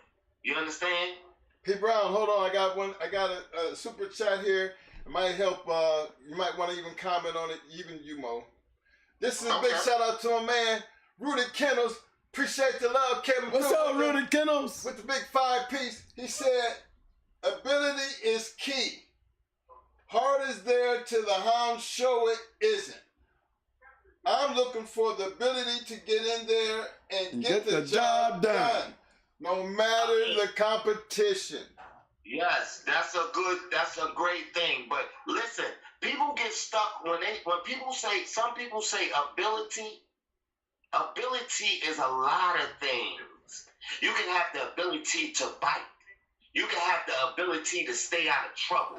You can have the ability to dance. You can have the ability to break a motherfucker down in short order. You can have the ability to figure a dog out, regardless of what this style is. Figure it out. I mean, ability, that's key. Listen, without ability, you can't fucking win. So that's a factor, like gameness is a factor. You feel me? Mm-hmm. It really is. Because, I mean, if you ain't got no ability to defend yourself or be on offense, I mean, you fucked up. If you ain't got the ability to stay off your back, to stay on your 4 feet, you fucked up. If you ain't got the ability to stay in hold, you fucked up. If you ain't got the ability ability to take what you dish out, you fucked up. Mm-hmm. I mean, ability comes in all shapes and forms and sizes with these bulldogs. Heart, you get to that. To me, that's the fourth step. Because, like I said, a goddamn shepherd will fight. But when you're looking to see if your dog got a heart, that's the last step. Hold on. That's the game test step. P. Brown, I want you to comment on the intensity, because that was D. How do you feel about the intensity during the game test? All right, see, what's this? All right, now that's really what in my first 10 minutes or 8 or 5 or 10, it depends on the dog as well. You feel me? I'm never going. Well, I'm gonna answer this question. Intensity is what I'm looking for. The first roll. That's right. You feel me? That's all I'm looking for. Intensity basically means to me, do you like it?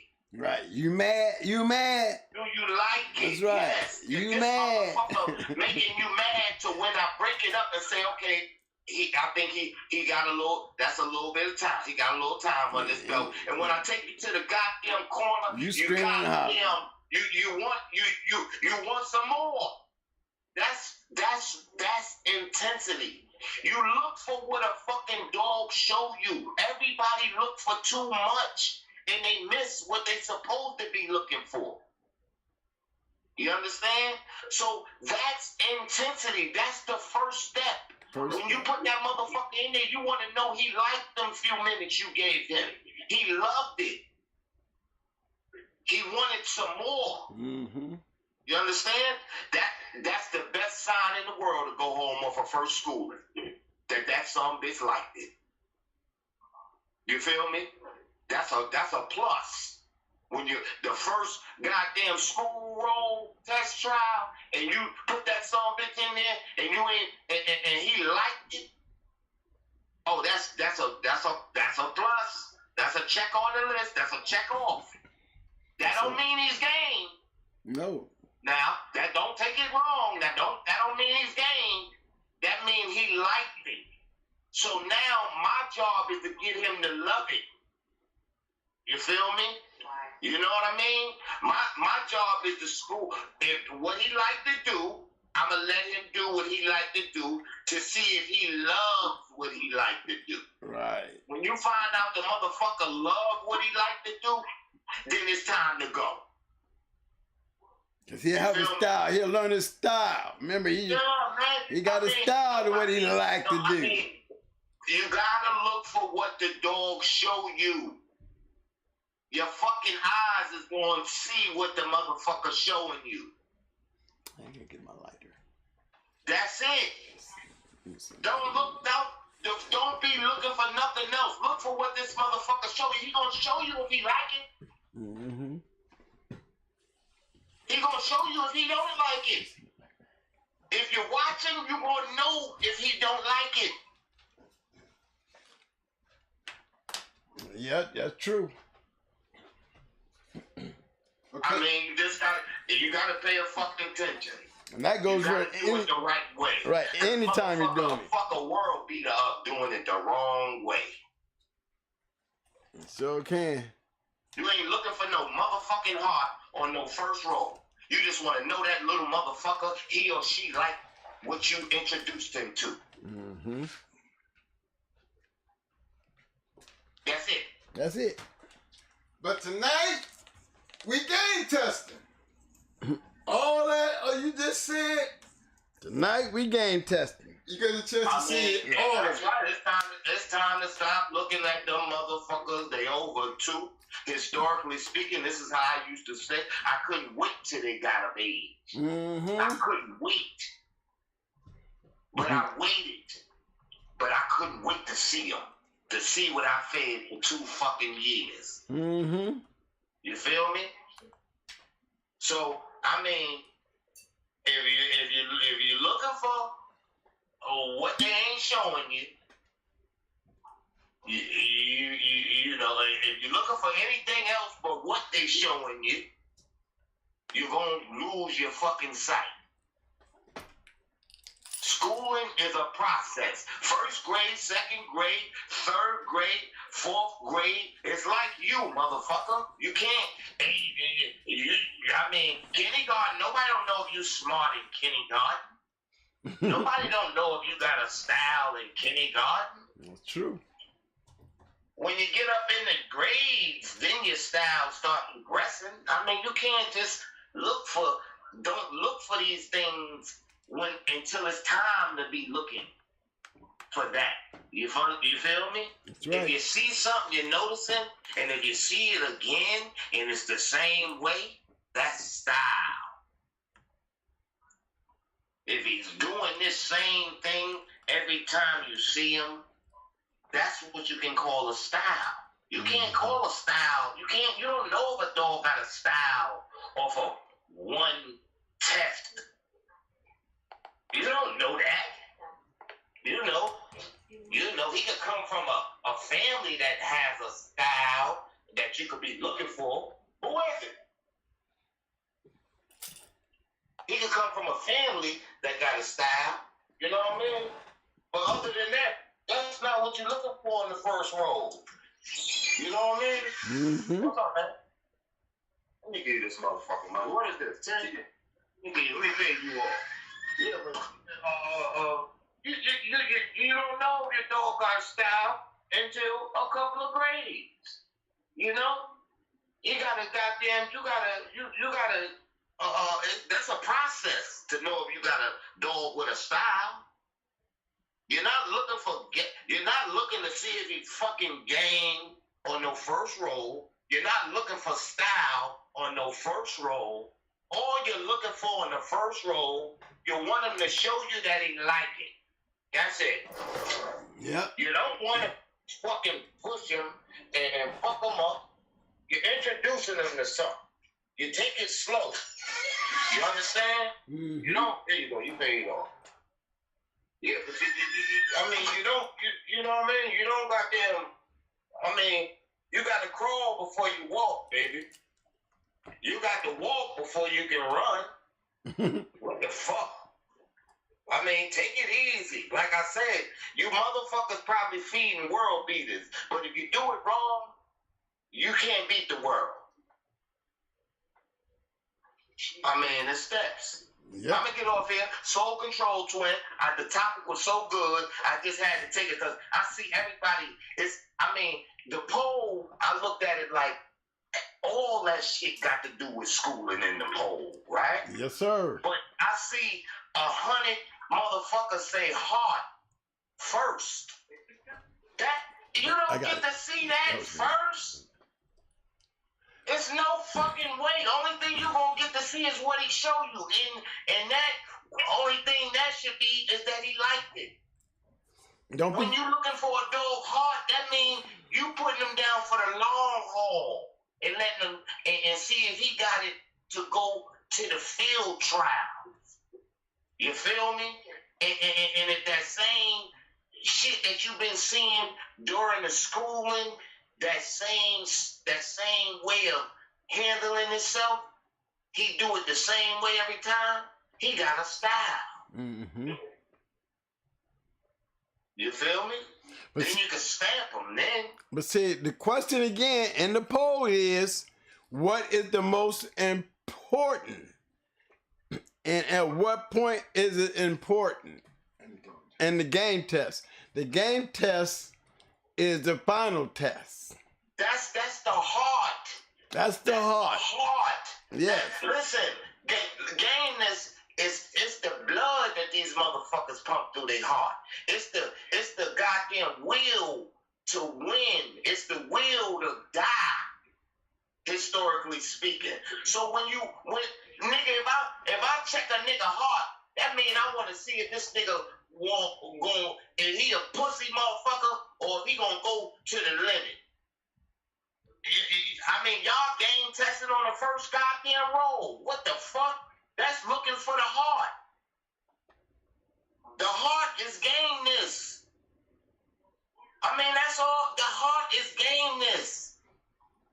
Repeat that. Y'all goddamn step before you go to the motherfucking. You want to know that bitch got a heart, Look, and ability, intensity, a style.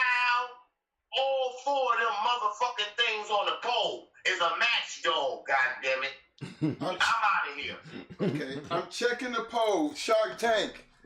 I'm looking at the poll. I appreciate that, P. Brown. P. Brown, way to go, baby. I'm checking out the Shark Tank. And fellas, this is what I love about y'all. It is so interesting what I have been able to just follow along with, y'all. I'm just letting y'all know I'm watching the chat.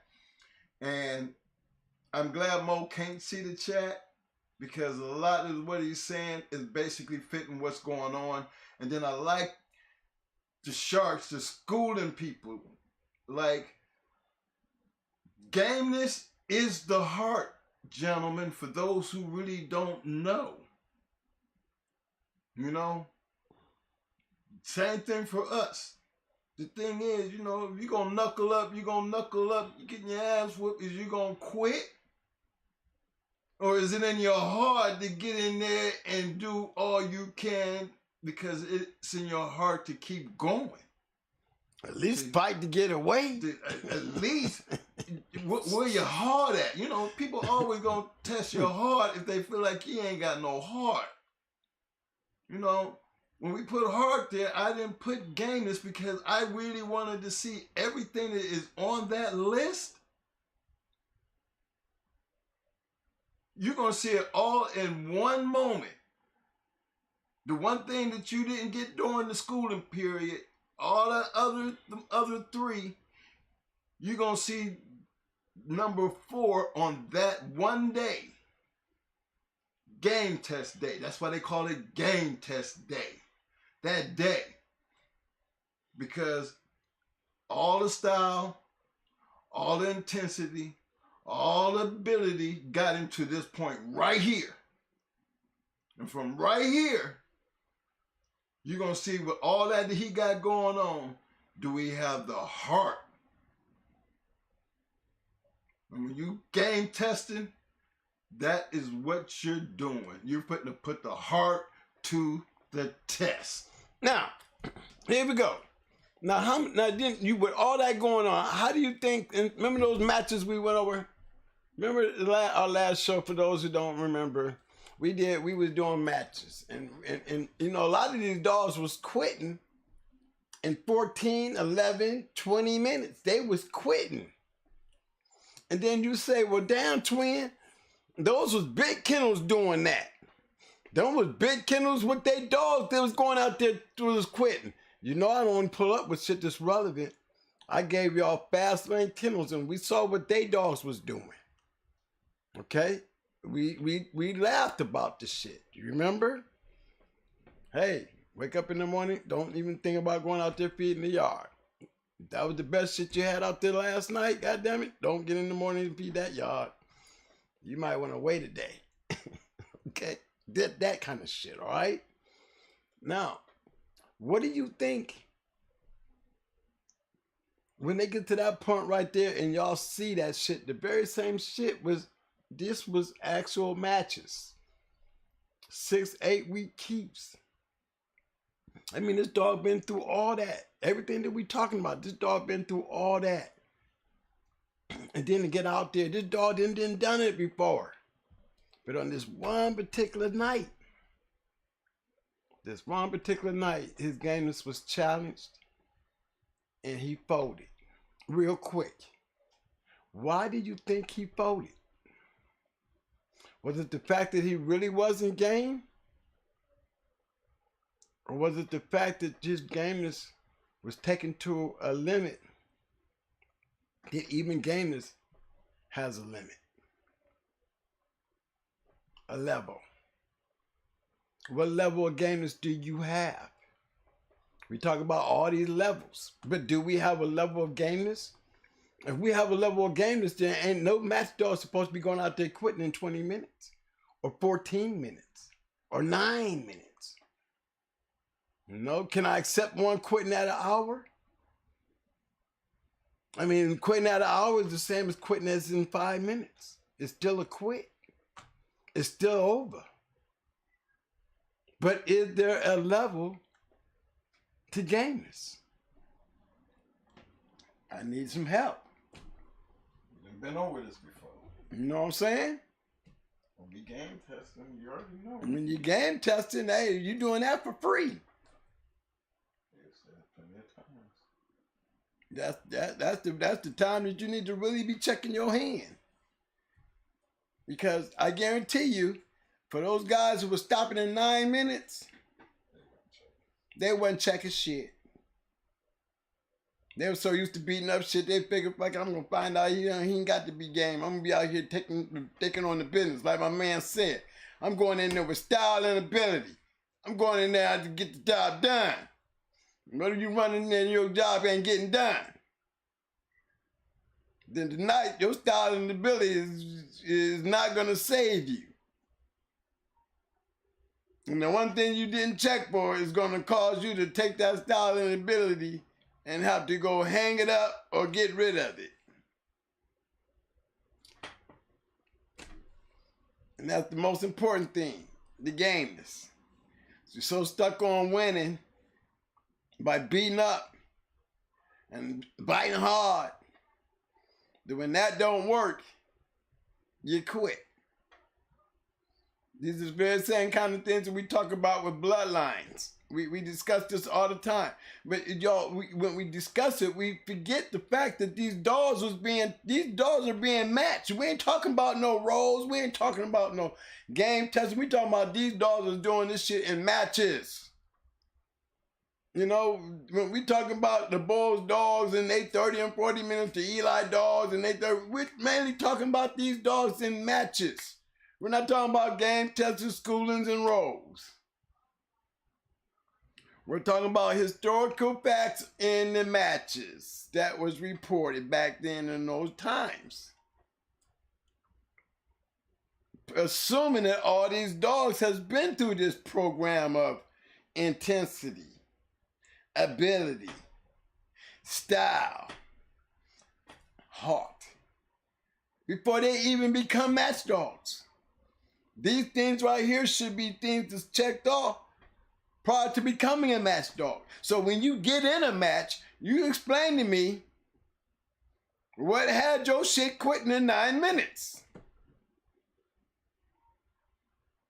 Should I put your yard down because your dog quit in an hour against a badass dog that he didn't have much of a choice but to quit because you didn't pick him up? You did not pick him up. When he was down there getting pulverized, you probably didn't want him to get picked up. Your money was gone 30 minutes ago. And you still got him standing down there. So when he quit, is that what you want to tell everybody wasn't game? Do we blame that on the dog? Really? Really? Think about it. I blame that on cruelty. I blame that on cruelty. I'm not going to say that dog wasn't game. I said that dog quit through cruelty. Because you could have checked his game. There's a long way, about 20 minutes ago. When you knew the game, when you knew we lost. You know, ain't no coming back. We lost this one. You understand what I'm saying? That's the time when you realize it. Because you know, you looking like I'm looking, this is over. Whether leave your shit there, this is the time to see if your dog is game. Listen to me. Don't come talking about he was a cur 20 minutes later. No, you was the cur. He quit through cruelty. Now, I don't hear nobody thinking about that shit. How long did you leave him down there? I done seen many matches. They don't have no other choice but to quit. No other choice but to quit. Call him a cur. But I would call you a bigger cur because he quit through cruelty. No, give me a test when I know I done lost. I want to check my gameness right there when I know I have lost.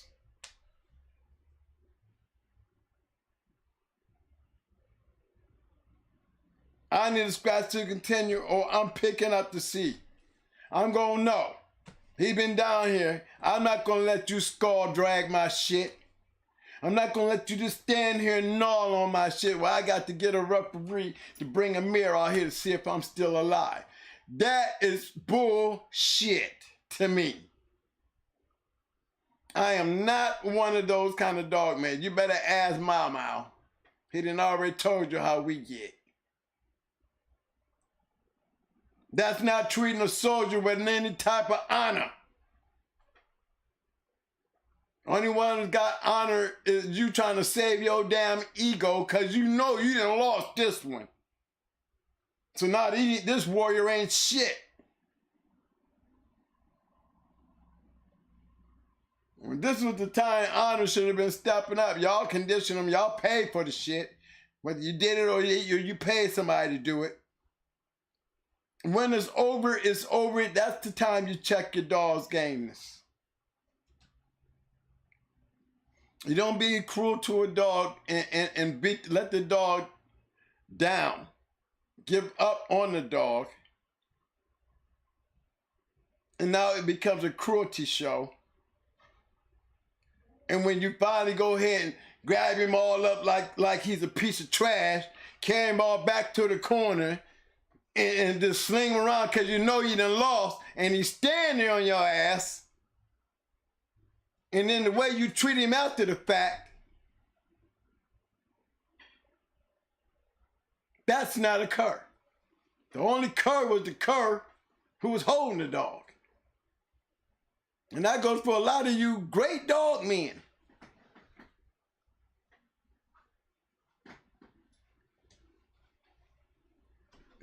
To do that. Very seldom do the good ones do it. Very seldom do the good ones do it. You seen it happen. But I've seen it happen. And be mad as hell. I be on fire. I hate looking at it. I hate seeing it. I hate it. Not when you can give more respect to your animal. You know, that's just one part of the game that used to really get on my nerves. And then y'all call the dog a cur. I mean, I hear other people call the dog a cur. But I don't hear not one of these assholes step back and say, well, goddamn, he lost 20 minutes ago. And he just left him down there. He had no other choice but to quit. All of a sudden, now he a piece of trash. No, you see, once you lose, I take the same aspect that what I do when I game test my dogs. When my dog go down, that is the rawest I'll ever be to that dog. That's the only time that I become cruel to that dog. On my own yard. On my own yard do I do that. I will leave their ass down there. Because nobody's looking bad today but me. I'm feeding this shit. It's got nothing to do with ego. And they got nothing to do with pride. It's got everything to do with, look, if you make this test right here, and you make it back to the chain, you ain't got to never, ever worry about going through this shit ever again. And I would do everything in my power to bring you back. I would bring everything in my power to keep you alive. But when I test him to the brink. That's the only time I'm going to be cruel, because that's the only time I have to make the decision of whether this dog is going to be worth me feeding, breeding, even keeping. And once he's already down there, I might as well go ahead and finish it up. I will take him there. I will take him all the way there. All the way there. You know what I'm saying? It's not the fact that I'm making him quit. It's the fact that I want to make sure that he's not going to quit. Under the same conditions that I have to take care of this dog after I tear this dog up, then I want to make damn sure that I'm getting my money's worth. Yeah, these are okay. You know, I'm getting my money's worth. I'm not trying to fool myself. Like I said, when I do it, they won't never have to go through it again. I tell anybody that if the dog is coming on my yard and I'm selling this dog and I'm telling you he's not a match dog, then I'm telling you if he's not a match dog on this yard, then all you can do is go home and take that dog and think you're going to have a match dog. When you fuck that dog up, don't call me. I want to give a shout out to my man Rudy Kennels with the toothpaste. He said, "Talk your shit, twin." You got it, baby. I got you, Rudy. I know you feel that, baby. Yes, sir. I'm going to bring it to him, bro. I got it. I got it. As long as y'all letting me know I'm on the right track, I'm going to keep on preaching it. Help me, baby. Help me, because a lot of y'all understand and know what I'm feeling. And y'all know what I'm saying. You know, sometimes I need y'all to step up and bring up to the goddamn phone and say, "Twin, I'm going to validate you," and tell them why you validating me. Damn it. I need y'all sometimes, Shark Tank. We have viewers out here. A lot more viewers than we have in the chat room after the show. So sometimes y'all need to come out that damn Shark Tank and get on the show and speak your mind and speak your piece and give your input. I'm getting tired of doing this shit. Thank you for the love, but validate me, y'all. Validate me. Hey, my man Nick 10, I keep seeing the mics. You need to check your sound, fam. I seem to be good over here, and I don't see nobody else complaining. If everybody here can hear, put your thumbs up, thumbs up. That's for you, Nick, just to make sure it ain't us, okay? Yeah, Mike. Hey, y'all, check the mics, y'all. Check the mic. Everybody got thumbs up. I know y'all hearing me. We ain't getting a whole lot of cracking while I'm missing shit. I mean, y'all let me know. Get Mike, because Mike, he's starting to move around the office. He's making me nervous. I don't want y'all to miss nothing. Nick 901 was saying that, you know, he didn't have no sound, but I don't see nobody else saying it. Okay. Any thumbs up? Let me see. They get to that part. Yeah, man. We gotta make sure y'all hear and everything nice and clear. Up. We got thumbs up. That means y'all can hear me. Okay. Now, when they get to these matches, man, a lot of dog, man, depend on style and ability. I mean, if I had some Eli dogs, I'm going to tell you this. If you give me a Banjo, Red Boy dog, a Cunningham Boomer dog, bred to anything that's got some ability, and I'm going to tell you, I'm not looking for too much of a game dog. I'm looking for an intense killer who I'm not expecting to test his gameness. You know, if I lose, I'm going to lose because he ain't going to be game. That means somebody's going to be able to go in there and withstand him. Because I don't know. I've been beating up so many people, I ain't found nothing to go with him. Now I'm out here on this goddamn fast lane, and guess what? Oh, shit. Oh, shit. I done ran into that dog. Yep, this is not going to be one of them easy nights. Yes, sir. That's what happens in the fast lane. So you better always grade your dog for the fast lane, because you never know when he gonna show up. You never know when the fast lane is gonna be in that other side of that corner. It could be a goddamn rookie with a fast lane dog. You underestimating the man, and you ain't the man you need to be worried about. Got to be worried about the damn dog, because the dog could have came from a fast lane kennel. And that young boy could have been taught all the right shit. And matter of fact, fast lane kennel gonna make sure he do the right shit, because he gets the credit for his shit that he's winning with. So you never know when you run into that fast lane dog.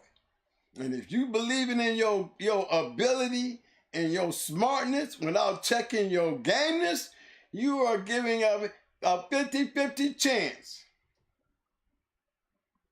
You got a 50-50 chance.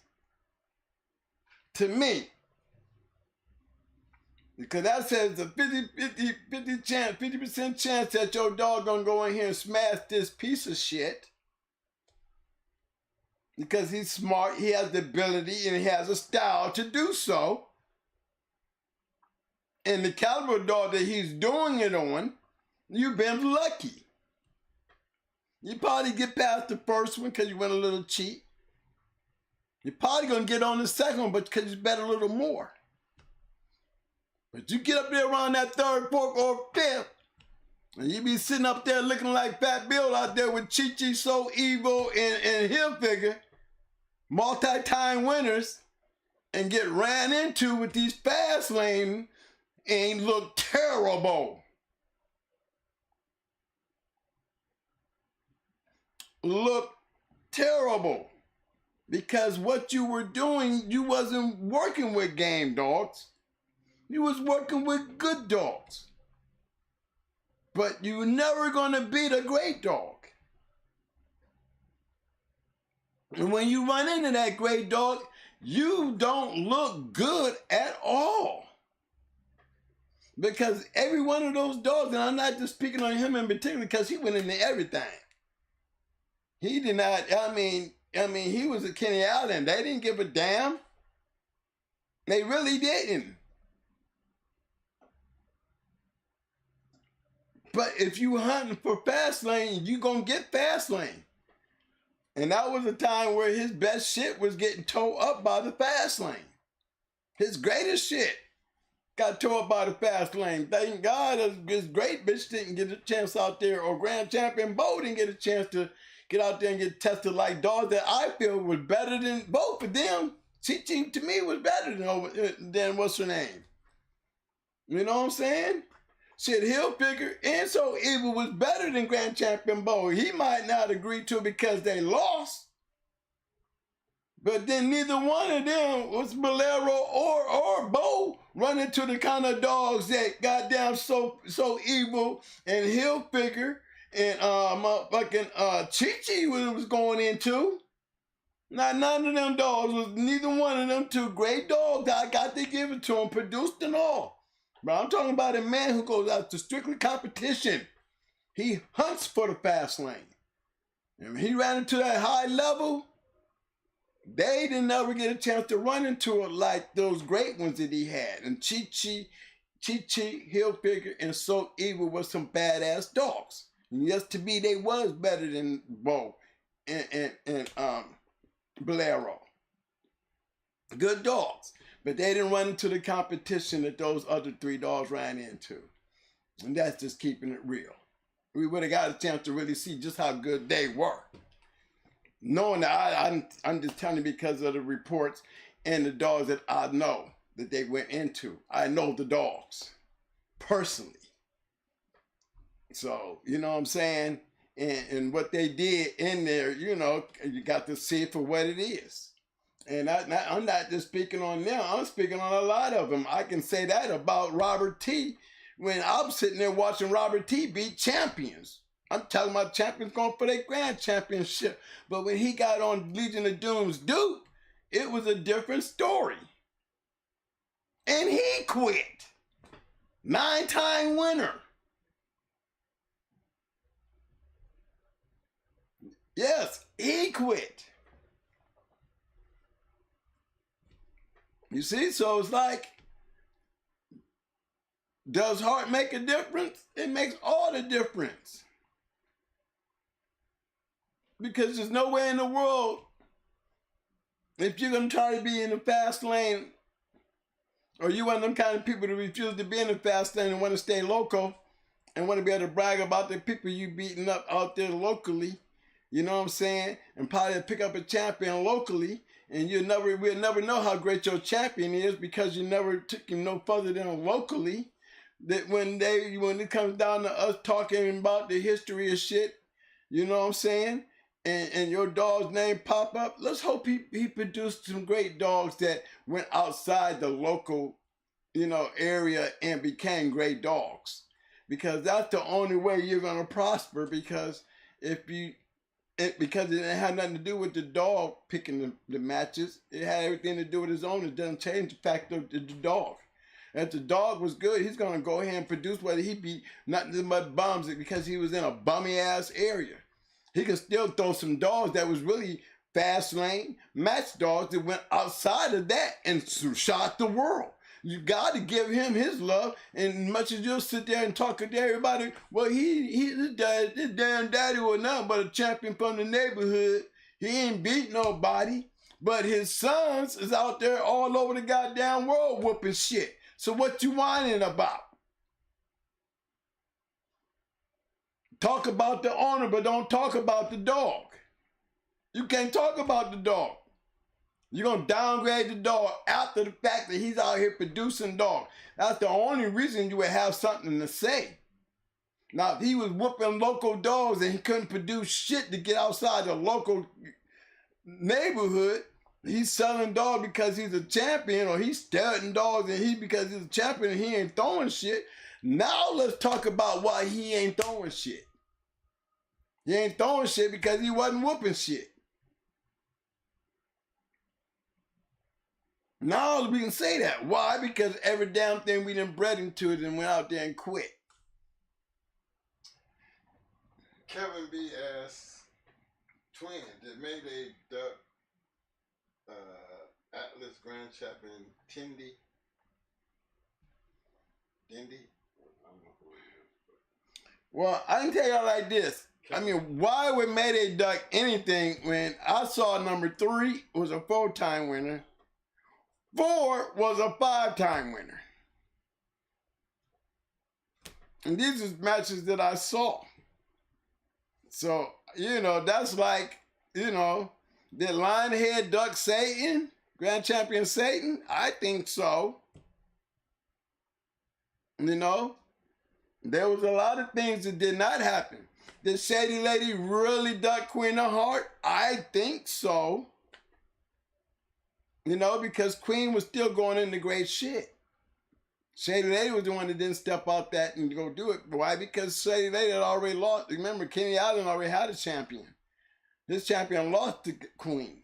So he got another champion over here, Grand Champion Shady Lady. He could have took her over to get his money back, but he did not. He was a smart man. Y'all can talk all that shit he want to, but I know why he didn't. Because I do dogs, and that politics shit don't mean shit to me. I'll tell you what the real was. He tested the waters when he sent Lou over there. He ain't had no intentions of ever taking Shady Lady and the Queen after that shit. Don't think he did. He lying to you. That's just like Kenny Allen want to go into everybody on Boone Yard but Lady Stone. He'll go into this bitch, but he won't go into Lady Stone. And I don't know why Roster Man decided to bring that bitch. Because basically that was like him having to stipulate that he wouldn't bring Lady Stone. They didn't come back later on and talk shit and act like Roster Man didn't want to go in the tornado. When I goddamn know that one damn thing for sure, he already had took a dog in the tornado. He didn't take the dog that he wanted to, but he showed the world that he would go into tornado. He couldn't take what he wanted to, so why can anybody sit back and think that he has to lie about Lady Stone and tornado? When he went into a tornado, but he couldn't take Lady Stone in the tornado. Okay? Not because he didn't want to, because that's not what Kenny wanted done. So he took what he could and went into a tornado.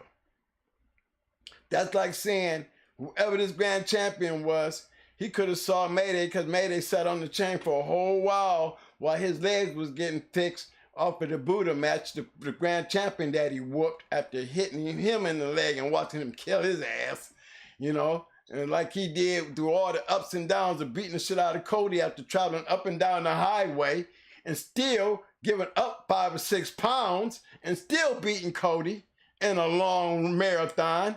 I'm pretty sure that's like people talking about Barracuda. There's certain dogs that I'll bet my house on. I don't care how grand he wasn't meeting dogs like Mayday was. I don't even know who this dog is. And believe me, I followed Mayday and all the offsprings. I just didn't follow them. I knew who they were and I knew the people who had them. And I enjoy watching their growth. Mayday is a badass dog. If you want to knock on somebody, you don't knock on the man on the lower steps. You go try to put down the man that's standing on the top step. You might have a grand champion, but let's grab this grand champion and ask him the question, why didn't he make it happen? That's like Yellow Buck. You go to ask me to yell like Yellow Buck didn't whip nobody. Well, if somebody was to come back and tell you Stone City didn't whip nobody with his champions, then I would tell y'all, who y'all hear that from? Somebody who don't do dogs? Because y'all know y'all got this bad habit of somebody say something and y'all think it is what it is. And the next thing you know, it's a nasty ass rumor that runs around here. It's worse than the goddamn childhood gossip. Goddamn, when I start hearing shit, I'm gonna start asking for prove it. Where'd you hear this shit from? And let's see how quick y'all be willing to say, well, what's the name told me? That's what I heard. I don't hear nothing about what you heard. We're gonna stop this heard shit. Because what y'all heard is y'all hearing too much dumb shit. And you're hearing it from people who's hearing it from somebody else, who's quick to say it because they want to be heard saying it. But when you go ask them, well, how do you know? Because what's the name told me. What the fuck did that mean? You bring this shit out here, some old trash ass shit like that, bring it out here because they told you, but you sound like you relevant, like you ready to stand behind something that you don't even know what the hell you talking about no further than this motherfucker told you. Shut the fuck up. That's how shit been getting started in the game then right now. Goddamn it, Grand Champion had a chance to go into Mayday. With the history that Mayday made, goddamn it, he should have found his way to him. This is how the fast lane go. When we out here swimming in them tanks, you bring your shit out there and jump in the goddamn tank, bring that shit. You will find it because it's out there. We ain't talking, I don't know who that Grand Champion was, but I can tell you about Grand Champion Mayday. I can tell you about Grand Champion Yellow Buck. I can tell you about Grand Champion Buck. I can tell you about Grand Champion Satan. I can tell you about Grand Champion 9 Milli. I can tell you about Champion Pan. I'm talking about all these great motherfuckers. Now, all these great dogs that I'm talking about, anybody want to run into their ass? Really? If you had one like Lionhead, Shankbone, and all these other motherfuckers, they could have got it. They could have got it. You know when the fast lanes run around the fast lane, especially when we got Bakari and Charlie ain't going to each other. You know what I'm saying? That shows you that the fast lane don't play. Because these was fast lane dogs and they caught up to each other. Thank God it didn't. It would have been a great one to happen. But that just proves to you when you want to run into a bad motherfucker, you will make it happen. And ain't no Mayday have to duck no goddamn body. No, your goddamn, the no name is the one that ducked Mayday. We know who Mayday is. We don't even know who this other motherfucker is. Did he whoop the kind of dogs that Mayday whooped? Then he should have figured out how to get his ass over there and show the world. We gave everybody them kind of chances with Twisted, Luke Kane, Barracuda, Brat, Pretty Mama. We give all y'all asses that kind of opportunity. These are fast lane dogs. Joey, 9 Milli, Queen of Heart. These are dogs that don't you ever think that they had to duck anybody. This ducking shit is just like I said. It's like a duck conversation that you heard from who? Why? If they wanted it, they could have made it happen. You know what I'm saying? Shit, Mayday and Yellow Buck was trying to go into each other. They couldn't come to the weight. But just imagine, Grand Champion Yellow Buck and Grand Champion Mayday. That's a classic. That's a classic. It just, the weight was never there for it to happen. I would have seen that than this other Grand Champion, the so-called Mayday had to duck. Man, we don't duck shit. There's certain things that you hear that whack-ass shit. I mean, look at Mayday's goddamn championship record. Look at his sisters. Look at his kids. Why do we got to duck anybody? Okay? Lord, we ain't got to duck shit. We are the ones you pick up and read about. We're not ducking shit. We don't have to. These dogs made history. Remember, these ain't no Southern Kennels Mayday dogs. These are Southern Kennels dogs off of Mayday who we went out and won in our own backyards. So it wasn't just a Mayday Victor thing. Mayday was putting dogs off of him in our hands that we could go out there and win with. Win with. Didn't care what competition was out there. So if it was anything for me to believe, no, I wouldn't believe none of that bullshit somebody told you about Mayday ducking anything. I wouldn't believe that about no Mayday dog. I said now the one of them that I know, we have to duck shit. Because we went all over the damn country. Anywhere you wanted to come. And look at this dog and his record. How many of these dogs we talking about? We ain't talking about no 2 or 3. I'm talking about, I know I can call up to 11 to 15 of them. Champions and grand champions right here in this country before, goddammit, Mayday ran over there and started breeding, you know, the phantom Mayday dogs. Them Ecuador dogs was nothing like the 15 great dogs that he left here in this country. That was champions and grand champions that made Mayday the dog that he was. I can't speak on all these other dogs that was off of Mayday after Ecuador. They could have been off of Little John. They could have been off of Walkamaw Big John. They could have had that little conspiracy thing going. We don't fucking know. We can say that about every damn dog that ain't in this country. We don't know. We got Tom Gardner sitting right here in this country. Right here in our country and been doing this shit for years and y'all ain't stopped y'all from buying dogs. Ain't stopped y'all from creating these champions. Running with a 10% winning ratio compared to the number that he's actually selling. If you look at the math, he's making all the money and y'all losing all the money. Y'all stuck on a brand and not a dog. Gardner is a brand name. Fucking dog don't mean shit. Dog got to earn his own right. He's a Gardner dog, but is he a Gardner great dog?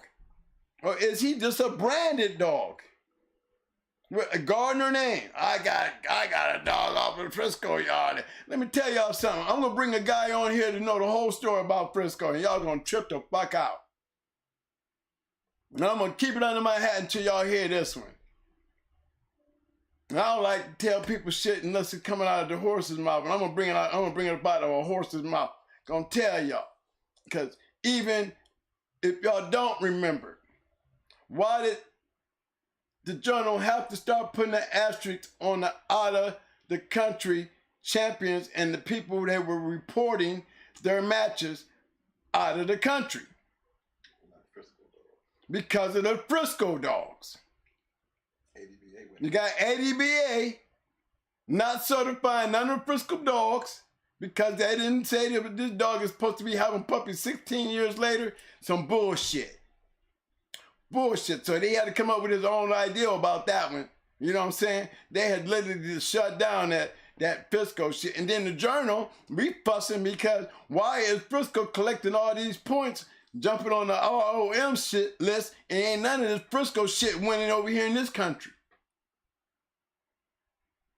So okay, okay, Jack. Okay, we gonna do it like this then.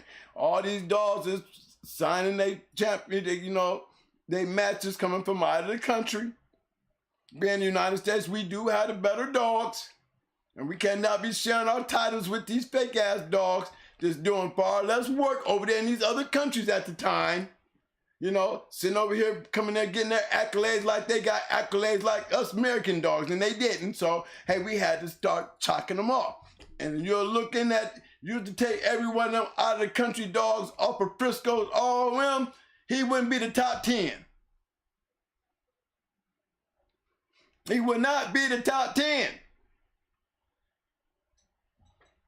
Get mad, I don't care. It's the truth. Okay, anything else here? And that was a good one, baby boy. I like, how I get on that thing. You know what I'm saying? But yeah, I'm just keeping it real. To bring it just how it was and just how it is. What you got, money? Just I was listening to you because you temperature checked up like a motherfucker on that one, didn't you? Did I? Oh yeah, you was great. It was a good point.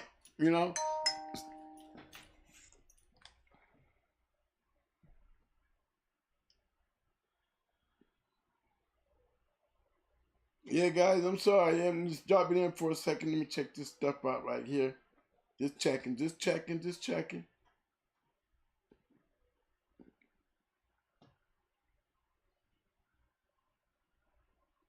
Okay. But yeah, guys, when we start coming to these real deep discussions, man, when it really comes down to the inner makings of the real game, and understand it. Back then you had competition. Don't let it fool you. You hear a lot of reasons why a lot of guys that as you notice, we've been around a lot. And like I said, the sports guys was good to me because I had the opportunity. And I'm telling you, I'm going to take y'all up to Buffalo. I'm going to take y'all over to PA. I'm going to take y'all all up to the Rochester Combine. Yeah, shout out to y'all boys. You know what I'm saying? Pittman's and his champion ninja dog up there. Be Oreo and his champion cemetery rest. LaFonz with his great dogs. He had many great champions up in the Buffalo. Y'all be sitting there talking shit like these dogs, these areas didn't have shit. These is fast lane guys in the very areas that I'm talking about. And you trying to talk to me like these dudes wasn't scared, like they was scared of y'all. There was nobody out here, these names that I'm ratting out, and go look at their champions. Go look at their champions. Y'all probably just very few in the area that stepped out of your goddamn comfort zone like they did. That's why I can talk about them. You see what I'm saying? Yeah, dogs like Kango and them. Remember Champion Kango, man? Another dog out of New York. Or Champion Boss Lady out of Rochester. Beat that Layla dog. Champion Layla. Yeah, family. That's family right there. We don't hear nothing about them and they champions. They, you know what I'm saying? How many people know Arsenal Kennels? They've been around for years. We don't hear nothing about none of them. Who knows Sean B. Champion Justice? We don't know nothing about that. Or be Oreo's Champion Cemetery Rest. We just don't know, but we know Andre Giroux. We know about his shit. You see what I'm saying? Shit, we know about, the captain and the dream team. We know about them, you know what I mean? We know about the SWAT team. These was fast lane kennels, but let me tell you something. There was other kennels that was handing losses to these dudes. Y'all be talking about they wins, but I can tell you about who they was losing to. Hello. Okay? Don't get that shit just twisted. They would probably want to see us go away and drift away, but I got a couple names to put on them little numbers. You know what I'm saying? You'll see a couple dogs, Slammer, Randy B, I guarantee you, Randy, I know if you heard this shit, you'd be like, I know Twin didn't forget me. No, I ain't gonna forget you, Randy B. You know how many times I had to remember Slammer, okay? You know, these are dogs that I can tell you guys that these dogs are checked. You're not gonna hear too many bad stories about these dudes when they lose. Trust me. These guys do not lose like that. You know, I didn't lose like that. You know, come on. I seen Buster go into, when Yellow Butt went for his grand championship, I think that he went into a great dog. I really liked that work Kennels 4-time winner they had. And it was a great damn match. But one thing for damn sure, and definitely for certain, if you ever had any doubt about them Stone City dogs, they made enough history for anybody who thought what I was saying back then was that yard of dogs was the shit. And a lot of people was talking like, oh, they wasn't all that because they Puerto Rico. But look at what history shows you. And I had both on my yard. Mayday in Stone City. When most of y'all didn't even know who they were. But look at where they at today. I didn't hear it from nobody. I lived it. Didn't nobody have to tell me I was there. Don't ever doubt a person who can stand there and tell you about it compared to how you gonna ever have a conversation with a motherfucker who's trying to tell you about what he heard or what somebody done told him. Has the game got that sorry? Has it gotten that weak? Have we not found enough to do that we have to resort to this type of game? For real? For real? Don't tell me about what you heard. Tell me what you know. What you heard ain't what you know. I don't want to hear about what you heard. I want to hear about what you know. That's what y'all need to get on. Get on a lot more of that and you're going to get a lot more people shutting the fuck up. I don't want to hear nothing else about what the fuck you done heard because 90% of the time and the shit coming out your mouth is some shit you done heard or read. I don't need to hear that shit. I need to hear you tell me something about what you know. And I don't want to hear nothing about what you know if you had to hear it. God damn it. New rules. Don't talk about it. Be about it. Prove it. You know what I'm saying, fellas. That's just how you cut the shit down. Y'all ain't asking the right questions. You got too much bickering going on and ain't nobody proving nothing. We got to stop all this and get back down to the proving grounds. We didn't check the style. We didn't check the intensity. We didn't check the ability. Now we checking gameness. And guess what? Gameness should shake his shit. Because nobody want to check that because don't nobody want to look bad. They don't want nobody to say, I heard he wasn't shit. Well, why you hear he wasn't shit? Because, you know, he was acting funny in the corner and he took him out of there. Well, how you know? Because Jimmy told me. Well, who the fuck is Jimmy? Was he there? No. He wasn't there, but his other boy was there. His boy told him. You hear what I'm saying? This is what we do. This is what it's all about these days. That's all I'm saying. That's cute. Yo, y'all can come in here and jump on the bus with me and we can go back and we can talk about some real shit. We can get down and get the real dirty dirt going on. You know what I'm saying? Let's talk about it. Let's really, really be about it. Let's prove some points. Ability is not enough to be great. I think it takes at least two out of the four. You gotta have 2 out of the 4. And if you plan in the fast lane, you better make sure the most important one is your gameness. I wouldn't give a damn about your ability. I wouldn't give a damn about your air. I wouldn't give a damn about your style or your intensity. Because in a fast lane, if you ain't game, you're going to lose.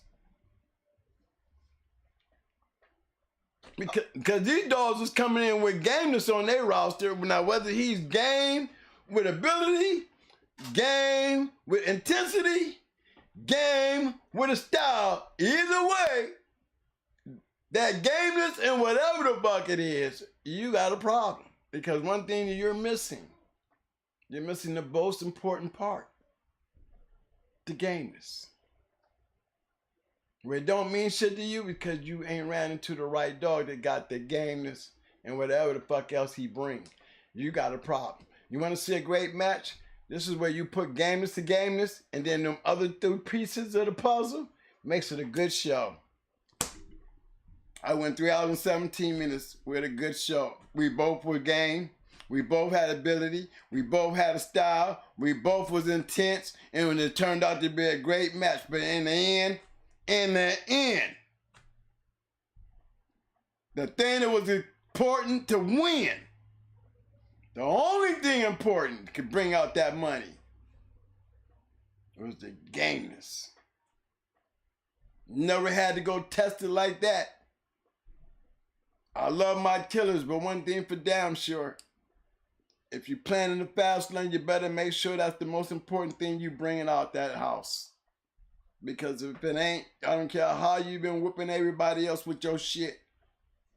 When you run across us, one of us fast lane boys, that we believe in bringing gameness, you will be tested that day. And if your dog is meant to be great, you will be great because you have tested it. You stood that test. And probably you're going to be able to say that I whipped a good kennel. But to be honest with you, if you didn't check it at home and you run around here with that attitude, and most of the time when we run in the yard, we run in the yard because your mouth is bigger than your dog's ass. And now you're in a situation that, you know, again, I'm always bringing up certain people because these certain people are great examples. You know, the legendary, you can't change it, so I'm going to always remind you.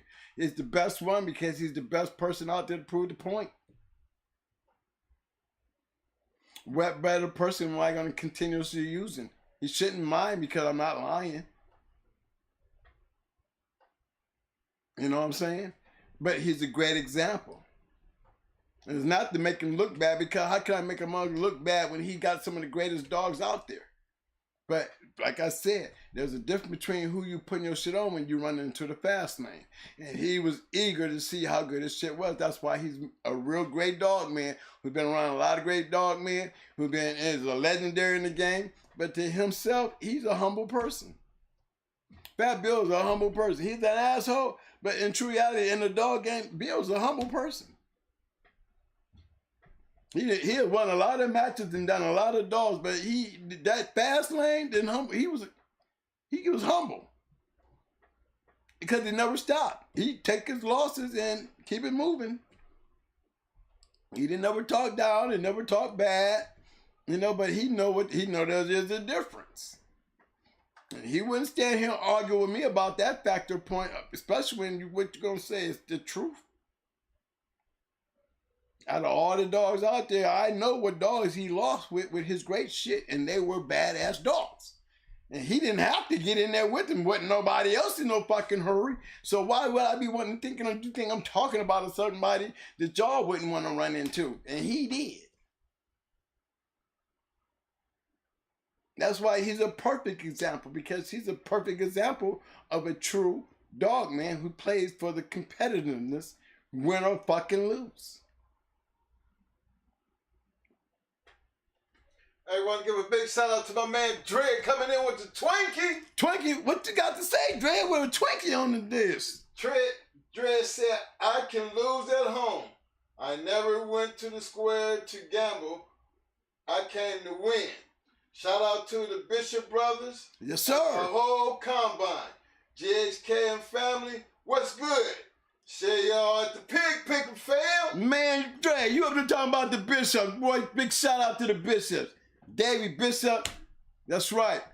Bubba, Ziggy, come on, man. Them boys was wild. Yeah, but they were some badass dudes. Look, man, when I first ran into the Bishops, man, you know, they had going like Barney dogs. He had going like Barney dogs. I mean, that was a one thing. And he was a great conditioner. Davey Bishop was a great conditioner. He was the one that really, you know, and the way he did it, it was like he can tell you all his faults. He can tell you all the mistakes he make in life. But when it comes to a bulldog and you put a dog in shape, he said you have to be true. You have to be true to everything that you do to this dog. Because if you cheat the dog, you cheating the win. If you're going to do it, you got to do it and put it all in. Because every minute you take away from that dog, you took a chances of winning. He was serious about that shit. He was serious about that shit. And you know, David, he endorsed. He endorsed. But when it came down to condition the damn dog, you can give a damn what he did. One thing for damn sure, he never disappointed a person when it came to bringing one in right. And there was guys around the country who would bring him dogs to condition for those big, great fast lane matches. At one time, they was hooked into Jeep. And I think they was the ones supposed to have been conditioning Angus for Jeep. I know they had a match hooked with Jeep and something fell through. And that was one of the first forfeits that was paid on the Jeep match. And, you know, it happened again and they ended up with Homer. But I think the Bishop boys was going to be conditioning Angus to go in the Jeep when it first fell through. I know either they had a dog to go in the Jeep or they was conditioning Angus. I know that they was hooked in the Jeep his first time, you know, when it fell through. The second one was when they finally went and got Homer. But yeah. It was their lockup, wasn't it? Yeah, it was the Bishop's lockup, yep. 10 grand. Yeah, that was the first one though. Yeah, that was the first one. Yep, that was the first one. They had 10 10 grand on the first one. But yeah, man, shit like that right there. So yeah, man, when we talk about, you know, like you saying, like Drev saying, you can lose at home. You know, I'm gonna tell you like this. I like to lose at home, and I like to lose at home when it's free. I don't care, y'all come up in there. I invite y'all to my smash day. We used to have smash day, like, you know, everybody who wanted to clean up their yard. We was like spring house cleaning. We endorsed and we had fun. You know, it wasn't nothing embarrassing about dogs quitting. It wasn't nothing embarrassing about game testing a dog. You know? There wasn't nothing embarrassing about sometimes knowing the limit to go, you know, when it comes down to, you know, saving that dog that you're going to put back on the chain. You know, you got more people telling you, twin, you know, go ahead, man. Yeah, that's enough. He going to keep on scratching, you know, because a lot of the guys know that it took a lot to put him down there. You know, when a dog go down on shit like that, you hate to see it happen. But when you game testing him, he's already done. It's already over. He's done. How long do you want to leave him there? That's the question. I want to leave him there long enough to know that I know I'm putting the right dog back on the chain. That's how long I need to let him know. You know, and I would assume everybody in this place tonight while we doing this, goddammit, follow my lead. So when we take these dogs that did make it out there, we're going to be hard to beat.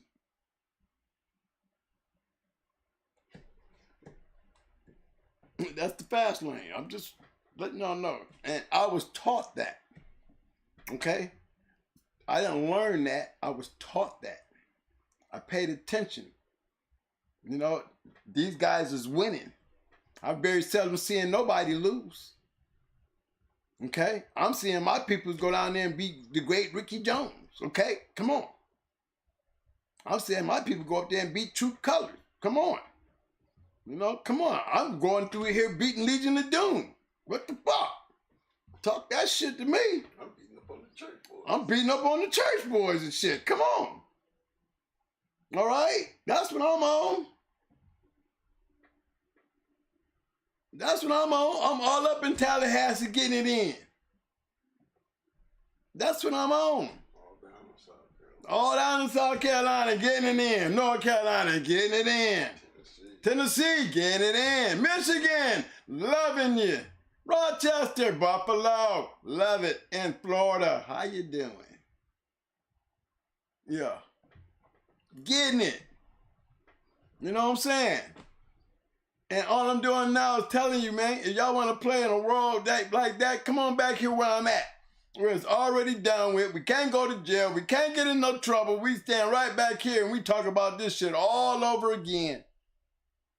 You know what I'm saying? Take yourselves, take your dogs, take your papers, and think about it.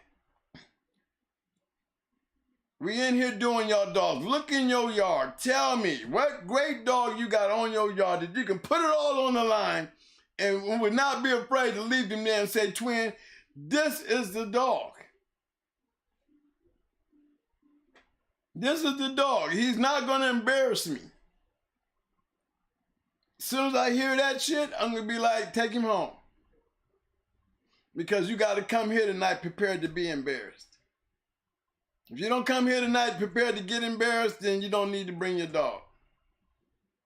Because tonight there's going to be some badass dogs up in this place. We got some badass boys checking their shit. Days, boy. Boy, them days, boy, I try to tell you.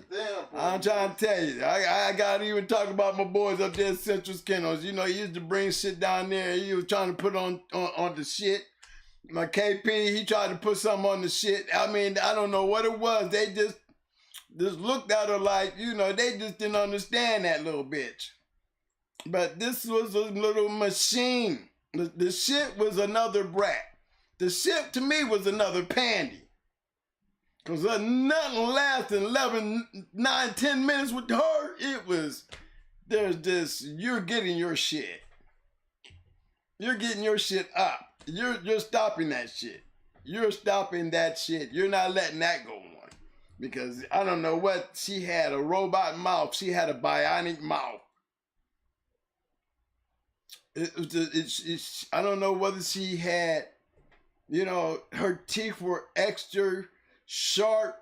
It wasn't like she had bone crushers, but she would have you cut the fuck up. It's like she had spurs, you know, like the chickens had razors. That's how she was when she bit you.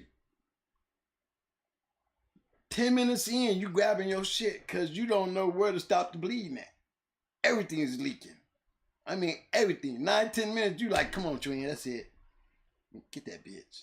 Yeah, that's enough, twin. Because you might be doing good with it, but your shit is dying from loss of blood. I mean, they dog don't be quitting, but they be so cut the fuck up that they be like, man, what the fuck is just, man, what this bitch is. That's what I'm talking about when it came to the shit. That's why her name was called the shit. You had the brat. Brat was just that. She was a brat. But the shit was this. She had the perfect name. The shit. You would not put a dog on her and not bleed to death. You better come in rolling with that dog. You better be dexed up. You better be dexed up and everything, because you are going to be a little messy when it comes time for you to leave. That's no lie. And that's what I loved about, you know, testing dogs. You know, because you get to a point that you don't take her and put her on none of your shit no more. You don't even want none of your shit on her. Because you're not going to get nowhere. I ain't getting nothing answered fucking with her. You know what I'm saying? So I enjoy guys that did not mind trying to test her. That's exactly what I'm saying. The longest one that ever went with her was my kennel partner. He went 11 minutes with her. And he went after her twice. He just wanted to make damn sure that he was seeing what he thought he was seeing.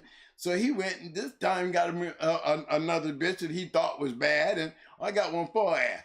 Okay, but 11 minutes in, he was like, man, I don't know what the fuck. That bitch got something in her mouth. That bitch got a razor blade in her mouth somewhere. Because she would cut you up. I mean, wherever she put it at, it was looking terrible. She opened she opened up everything. So, that's the kind of shit that when you game testing them kind of dogs, it really is hard to game test them. You know, what you gonna do? Just bring a whole load of dogs in all night while she's sitting up here chop sueying up everything? You know what I'm saying? Just to check her gameness? No, I'm not going through all that. I'm the first one to tell you, man.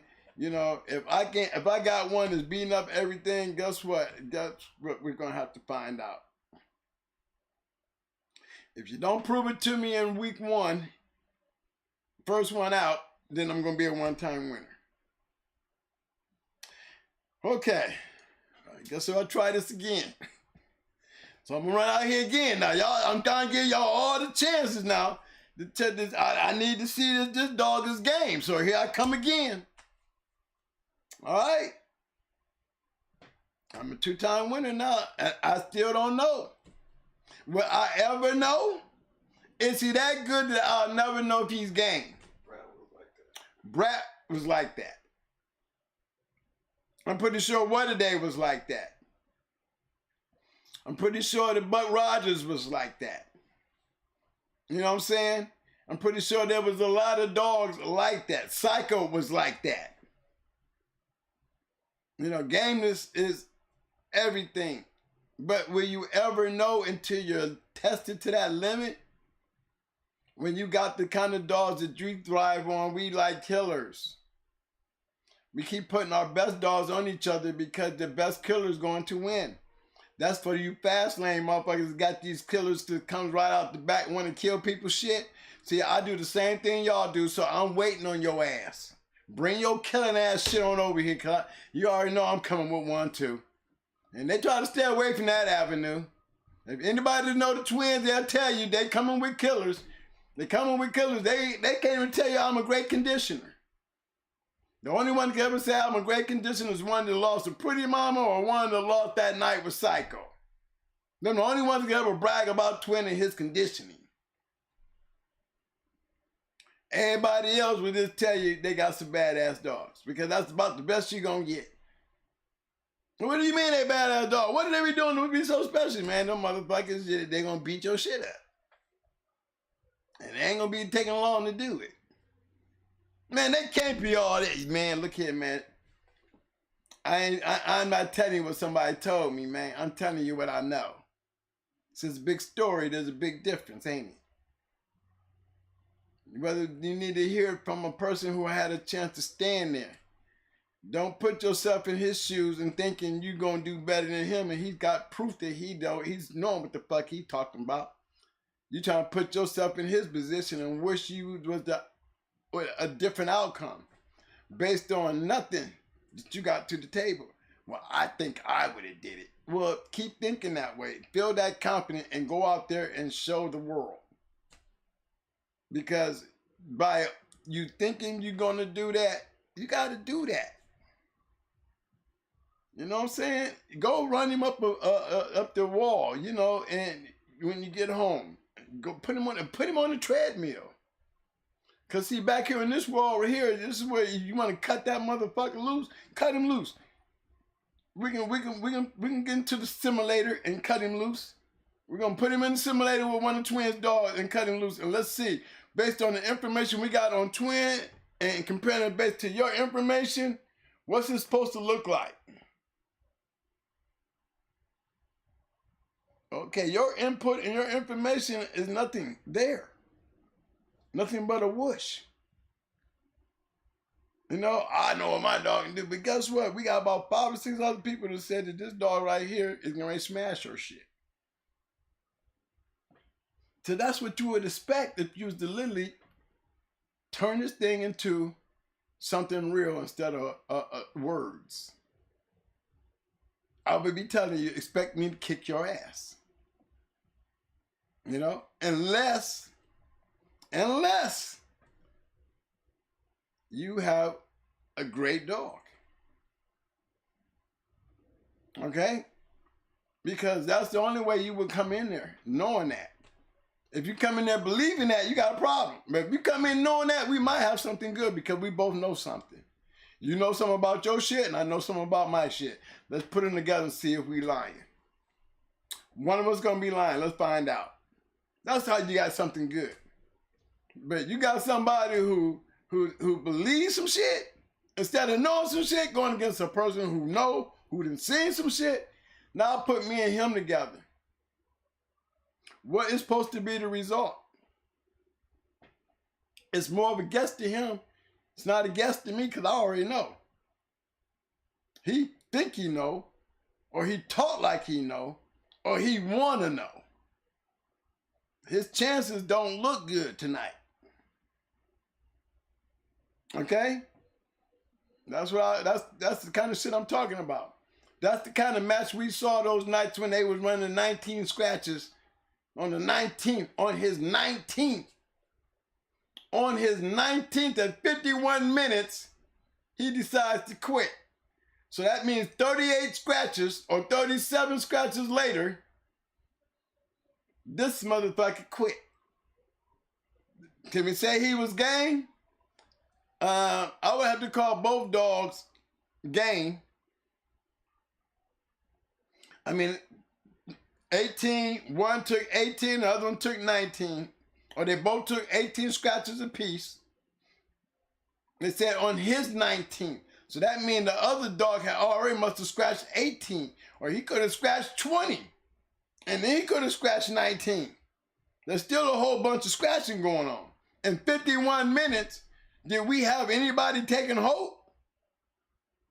Or was we dealing with one of them kind of, one of them dogs that was so juiced up that he was trying to study getting booty, he's trying to breed, and the other dog, you know what I'm saying, he probably so much of a damn, he don't know what to do, you know what I'm saying? He probably swinging around there, you know how them dogs do when they don't want to breed, don't fight, just get off me, stop doing that. Okay, get in the handle, grab a handle. Okay, I guess he gonna run over there and they gonna scratch 19 times of this shit for 51 minutes. That's what we have to assume. Because it sure as hell ain't no banging. Come on, y'all. 51 minutes, 38 scratches. It would have to been 38 or 37 or even 40 scratches, y'all. When you quitting on your 19th scratch. They said he quit on his 19th scratch in 51 minutes. Imagine that, y'all. Come on, put that together. What do y'all think went on in that match? Okay, well, let's move on and let's talk about the one who came right out there in the first 20 minutes straight ahead, and then all of a sudden at 27 it's over. They quit. Come right out, barnstorming, bam, tearing up some shit. It looked like it's looking good. Then all of a sudden, at 20 minutes, on the first time, on the second up, it's over. The top dog has started off the match winning, but top dog at 27 is over. It's over. What did the dog, he had the ability? Right? He definitely had the ability because he came in there smashing. Said the first 20 minutes of the match, he ahead. Getting it in. So he must have had the style. He must have was intense because he said he got it in. But for some odd reason, 7 minutes later on his second scratch, he quit.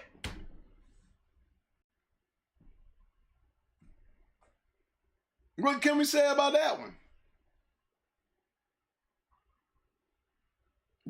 Can we call this? Can we actually feel like, you know, can we honestly say that this dog was game tested, y'all? Or can we honestly believe that this dude had a dog that had a lot of ability and he went on that thought alone? And he brought that dog in, and that dog didn't last for 27 minutes when he probably lasted on far lesser types of dogs. Because the dog that he went into, all that chopping and kicking ass that he was doing wasn't enough to stop the dog he was on. Because when he ran out of gas kicking that dog's ass, guess what happened? The dog who was getting his ass whooped must have did some real shit in 5 minutes to change his mind. It must have really changed his mind from that 20 minutes that he was ahead to make his ass stand there. You understand what I'm saying? And it took him to do that in a match when he could have got that same result at home if he had to push for it. But he had to put some money on the table to get the answer that he was looking for. Because that's the only way he could have got out there and quit winning after 20 minutes, and 7 minutes later you quit on your second scratch. Come on, think about it. Talk to me, y'all. It's a weird trip. Shark Tank on one tonight, baby. I'm trying to tell you, boy, you get in that goddamn 4 squares in the real game, y'all. Enjoy yourself down there in the octagon. Because right here, back here where we at, we going to throw all the asses in there. We're going to throw some Zebo in there. We're going to throw some Eli in there. We're going to throw some Snooty in there. We throwing all your asses in the box. Now, y'all getting me to understand what's supposed to be the result. If, what was the number, 6% said, what? What was it? Oh, which one? 68. The ones with the lowest one. The intensity was 4%. Okay, let's go with the intensity 4%. We're gonna throw the intensity in tonight. We're gonna test the intensity in this match. He came out hard. He must be intense. You know, when you're intense, you got a little games to you. Cause you intense. You know, that's them crazy ones. They might not have no mouth. They might not have no ability, but that intensity make them look like they game is shit. Until you slap that intensity off their ass. Now with intensity, once they lose that intensity, you ain't never seen a dog look like this. What the fuck? Because that's what intensity dogs look like. When you see a dog come in there so intense, did you slap the shit out of him? Where he ain't intense no more? With no ability and no mouth, they go into shock. They go into shock. Their hair starts standing up on the end of their tail.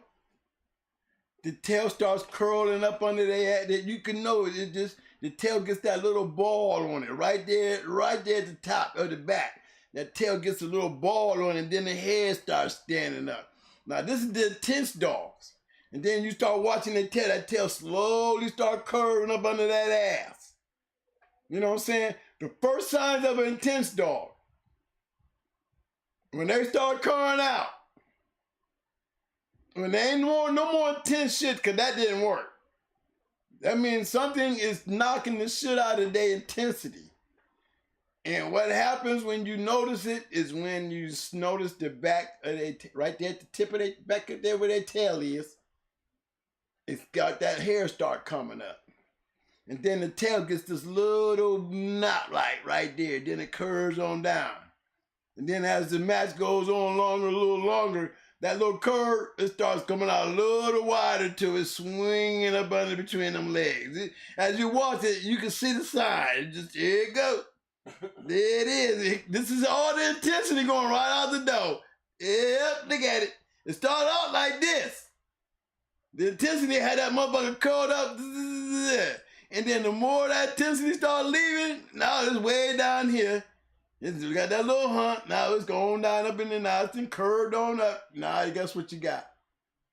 And that intensity gone, and guess what he doing now? He's standing in the corner. All intensity gone. You bought intensity, but you didn't bring no heart. You bought intensity, but you didn't bring no ability. You bought intensity, and you didn't bring no motherfucking, what's the other one? Intensity, smart, and style. And didn't have no style. You just bought a dog who was fight crazy. And started getting his ass whooped, and that straightened him out. And you ain't got to worry about him getting loose, attacking no more dogs after the day. And if you had brought him over to my house early in his career, when you was trying to game test him, I'd have held your hand and watched that son of a bitch do it at my house, and you would have never lost your money. God made you stand there and wait. This dog ain't got nothing. You need to leave his ass down here, because I'm telling you, that is not going to be enough for you to win with. You bragging for that motherfucker because you don't want to see him look bad. Well, we're going to make everybody go home, and this is going to be me and you. I'm going to give a special shout out to my man Windmill. He made a comment that I just got to bring up. Windmill, this for you, baby. Said some of y'all are 2 steps away from having some real deal game dogs. Yeah. Go back and watch all these shows twice. That's from Windmill, and Windmill is hard on the motherfucker when it comes to Windmill hard on the dog. He said, y'all go back and go through these shows twice, because there's so much information that I have given you. There's so many things that I'm telling you that you're supposed to do on the other side. You know, you can't share accolades upstairs. You know what I'm saying? Always share those accolades downstairs. You know what I'm saying? And don't bring your life upstairs, downstairs, because upstairs you can have all the pride in the world. And remember what I told y'all. And this is what shows your youth in this shit. When you talk to somebody who talk like they know, you better start asking them, how do you know? See, I need to know, why you trying to tell me something? I want to know how you know. The first thing come out your mouth, well, I read it or somebody told me, I'm done with you. You can't help me. Because I got enough experience and I've done enough of this shit out here that I don't need to hear from somebody who's hearing something from somebody who's hearing something from somebody. I need to hear from somebody who know. So when I ask you, how do you know? You're going to tell me through experience how you know. You ain't going to tell me what somebody told you and get anything validated because you telling me this shit. Now, how many of y'all understand that? And how many of y'all really do understand that? Because there's a problem right here in 2023 that y'all got that shit misconstrued. Y'all got the whole game kind of crossed up with this understanding of the difference between a motherfucker who got the experience and he's trying to tell your ass something compared to you trying to take the experience of a person who know what the fuck they talking about compared to a person who was told something. And they don't even know their goddamn self through no type of experience if the shit work or not. They just know because somebody told them. Now, y'all get me to understand that. Now, y'all, we talking about us old school. We old shit didn't change and this and that and this and that. Well, guess what us old school people talking about? We talking about how the game done got shitty because don't none of y'all know shit. Y'all know what another motherfucker know. And how you know? How you know? Because somebody told you. I need to talk to somebody who know through experience. Don't tell me what somebody else done told you and you go over here trying to talk to me like you Earl Tudor. Get your ass out of here. And y'all be trying to compare that shit to me? Y'all dare try to compare that shit to me? Now you got me scratching hard. Because I'm mad. Because I'm going to come at you. How do you know?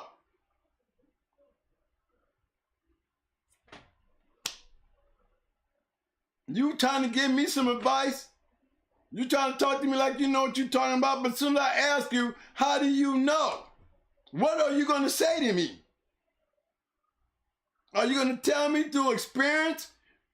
Or are you going to tell me what another motherfucker told you? I need to know this shit. See, we'll have a whole lot of this shit will stop happening out here if y'all start answering that question right there. How the fuck do you know? Prove it. All this misinformation will come to a screeching halt because all misinformation is based on somebody talking, don't know shit. Because if I ask him, how do you know? Is he going to tell me how he knows through experience? Was he there? Then how do you know? Then he ain't got no business opening his goddamn mouth to me about that shit. And I ain't got no business listening to that bullshit. Because all he did is gave you some shit to chew on. And now you out here spreading the bullshit. And then now I got two of you motherfuckers running loose. Stop it! Stop it! I wish I had one of those sounds. I mean, don't y'all feel me though? Ain't y'all tired of hearing that shit though? Don't we need to hear a little bit more experience? We need to hear some experience. I need to hear from some people who just got the experience to talk. I don't want to hear from nobody who done got told this shit or read some bullshit. I need some real shit. I don't need no artificial storyteller. I don't need no artificial newsman. I don't need no artificial dog man. I need a real dog man who can get out here and talk to y'all with experience. Don't tell me what you read on goddamn Google, and don't tell me what the other motherfucker said. I need to know what you know. What you did before you start talking about what the fuck I did and what the fuck I know. I'm trying to tell somebody what the fuck to do or what you know. You need to tell me through experience. And if you can't tell me through experience, then you need to be quiet in my motherfucking area because I'm the real dog man. And when the real dog man is on the floor, you shut your goddamn mouth. That's respect of the game. Because we don't need to listen to you. We don't need to be hearing your mouth. You're interrupting the time and the space of a motherfucker who know through experience, who done that, been there, and can prove it.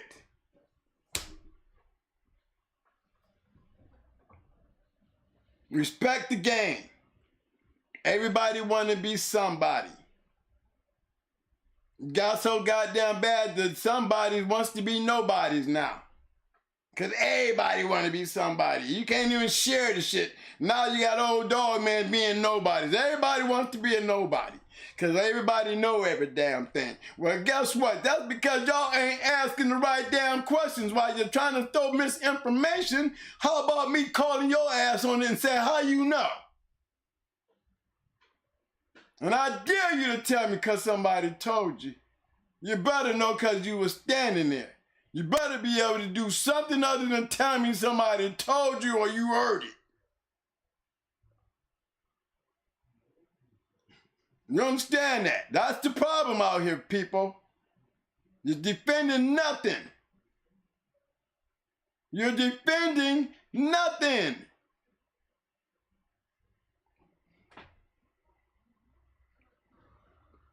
Don't talk about it, be about it. And if you're about it, guess what? I can guarantee you, if you about it, then you ain't got no problem telling me about it. And proving your point. Remember, ain't that what I tell you all the time? If you can read, you can. I ain't got to say shit about twin and what the fuck I did.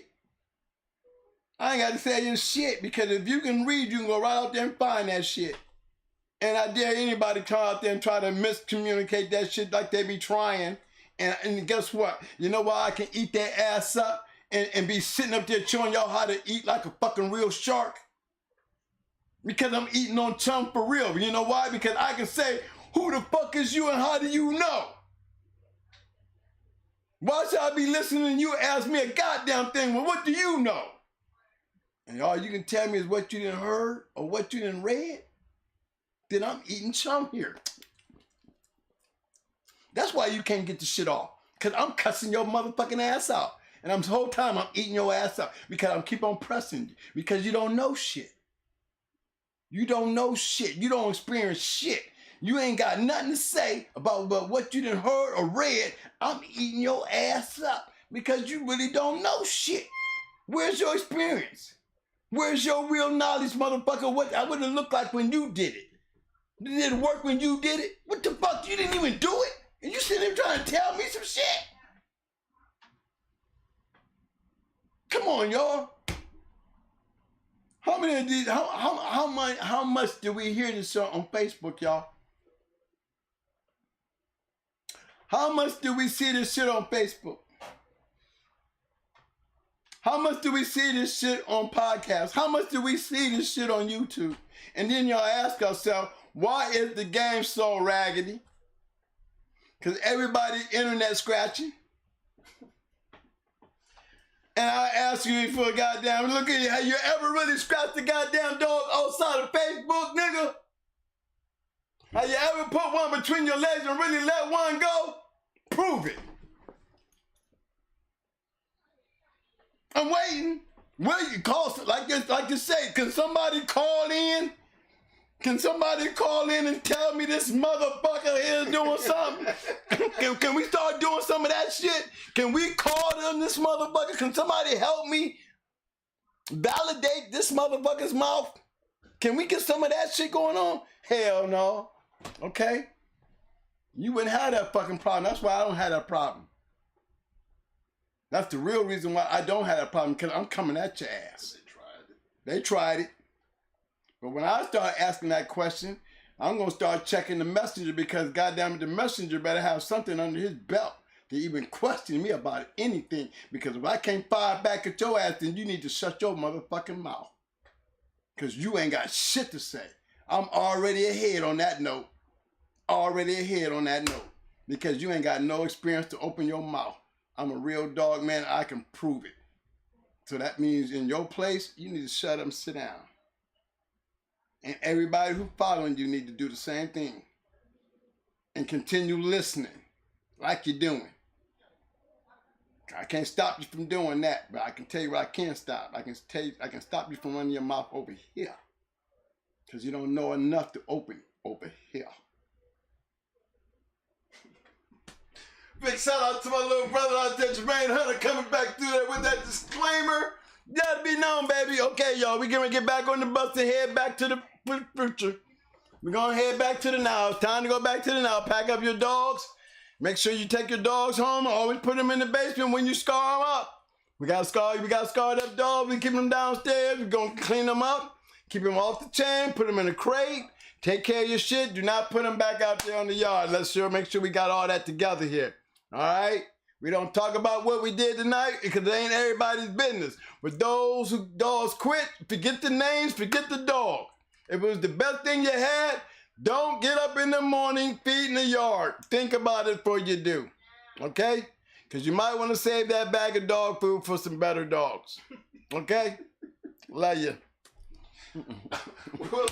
All right, fellas.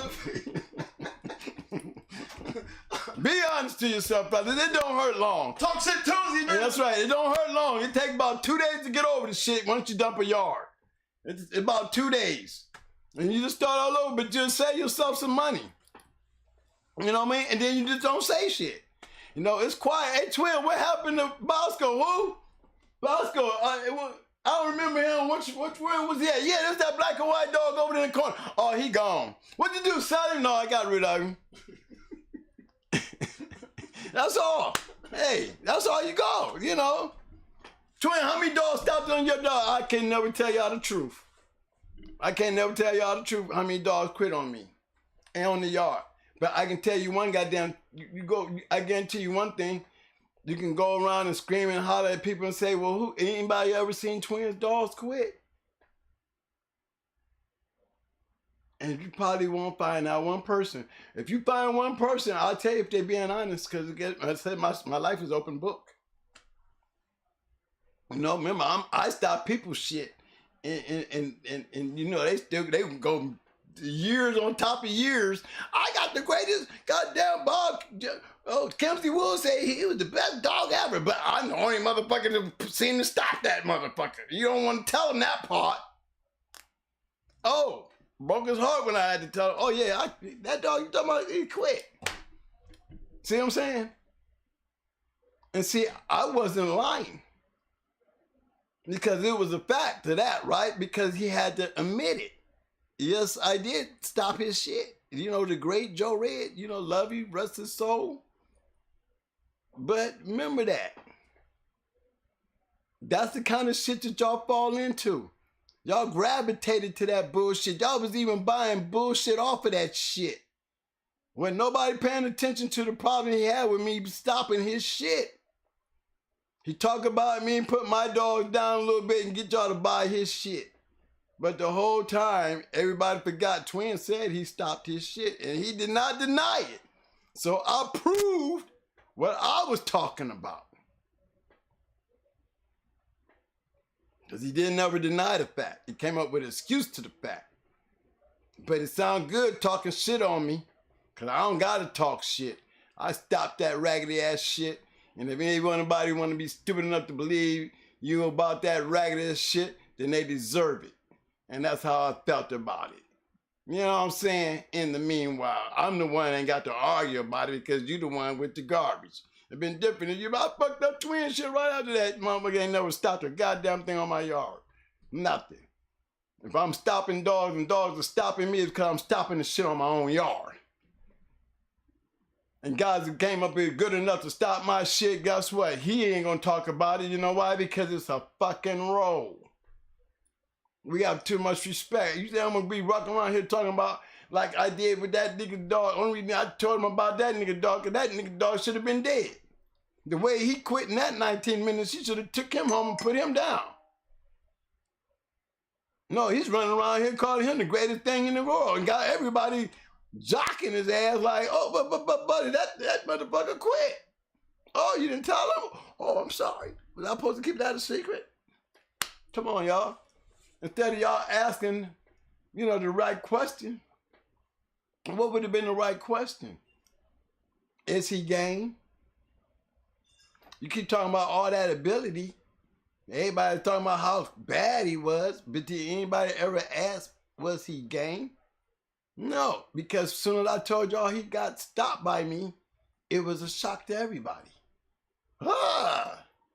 People be talking about, Twin, I bought some shit from that motherfucker, crazy ass shit. And all that shit went on, right? Remember that? Y'all remember that? People in the room know about this shit. Chat room, y'all know what I'm talking about. Y'all remember this shit. Go back if you have. Y'all got to go back to the videos and watch the shit that happened. Pay attention. These are all the things that we can change if we put these people in the right perspective. They have no business interfering in real dog shit. If you know something, be a teacher and teach. But if you don't have the experience, act like you ain't got the experience because you can't tell nobody anything of relevance if you don't have the experience. Don't tell me what you heard or read. If I was to tell you, well, did it work for you? Can you answer me? Have you ever scratched a dog? Can you answer that? Have you matched a dog before? Can you answer that? In the who? With what? So while we doing all this, we have to start asking the people that's asking all the questions before we start giving out answers. We want to make sure we ain't talking to the police too. So the best way to make sure you ain't talking to any bullshitters or the police is let's start checking the conversation with how do you know? Because if you're the police, you're going to get to stutter. And if he ain't done this shit before, he gonna do the same thing. Either way, they bad news. Don't listen to shit. Run. Run. Ah! Oh, yeah. All right, fellas, you know, we gonna call it quits. But before we leave this situation, and while y'all showing up the love and I got your attention, I need to get them thumbs up. Yeah, I love y'all, man. I hope y'all love my show tonight. Muscles. Now give me them damn roses. Roses. People, my people, I love you. We need them damn roses. Flower me, my man. Flower me, my peoples. Y'all know what's up. Show the love, fellas. Show the love. We bought it real. We keeps it real. Why? Because you got to be about it. To be about it, what you got to do? You got to prove it. You got to prove it. I say you do it enough, goddammit, everybody else will catch the message. We ain't got enough proving going on here.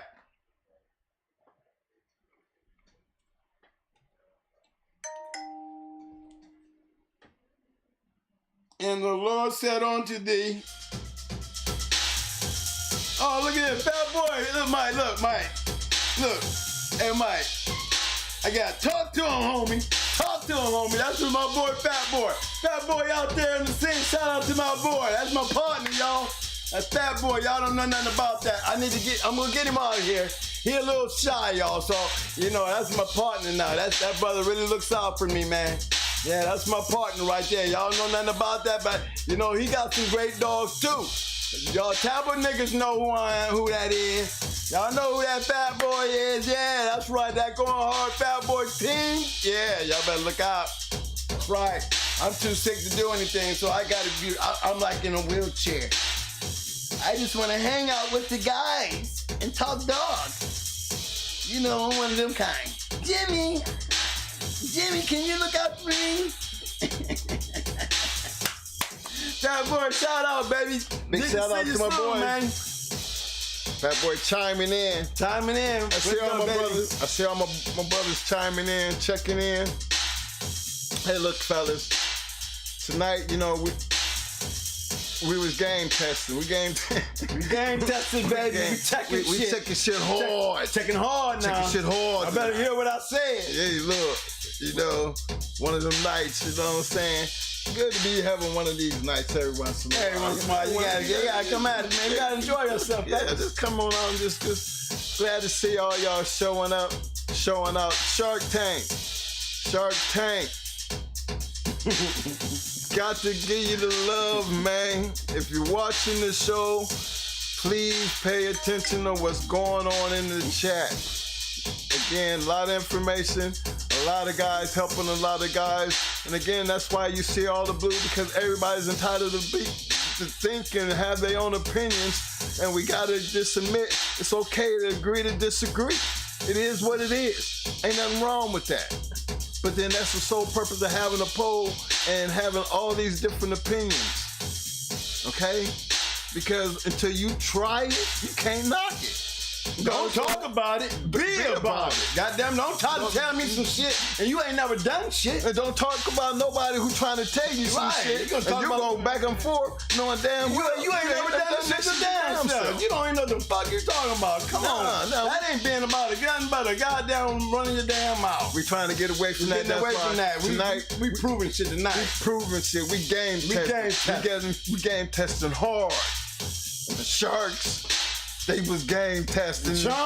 They waiting out there waiting on the chum in the water. I dare them. Before I close it down, we're gonna go over this poll right quick, because numbers did change a little bit. We had a whole lot more viewers coming in doing the voting.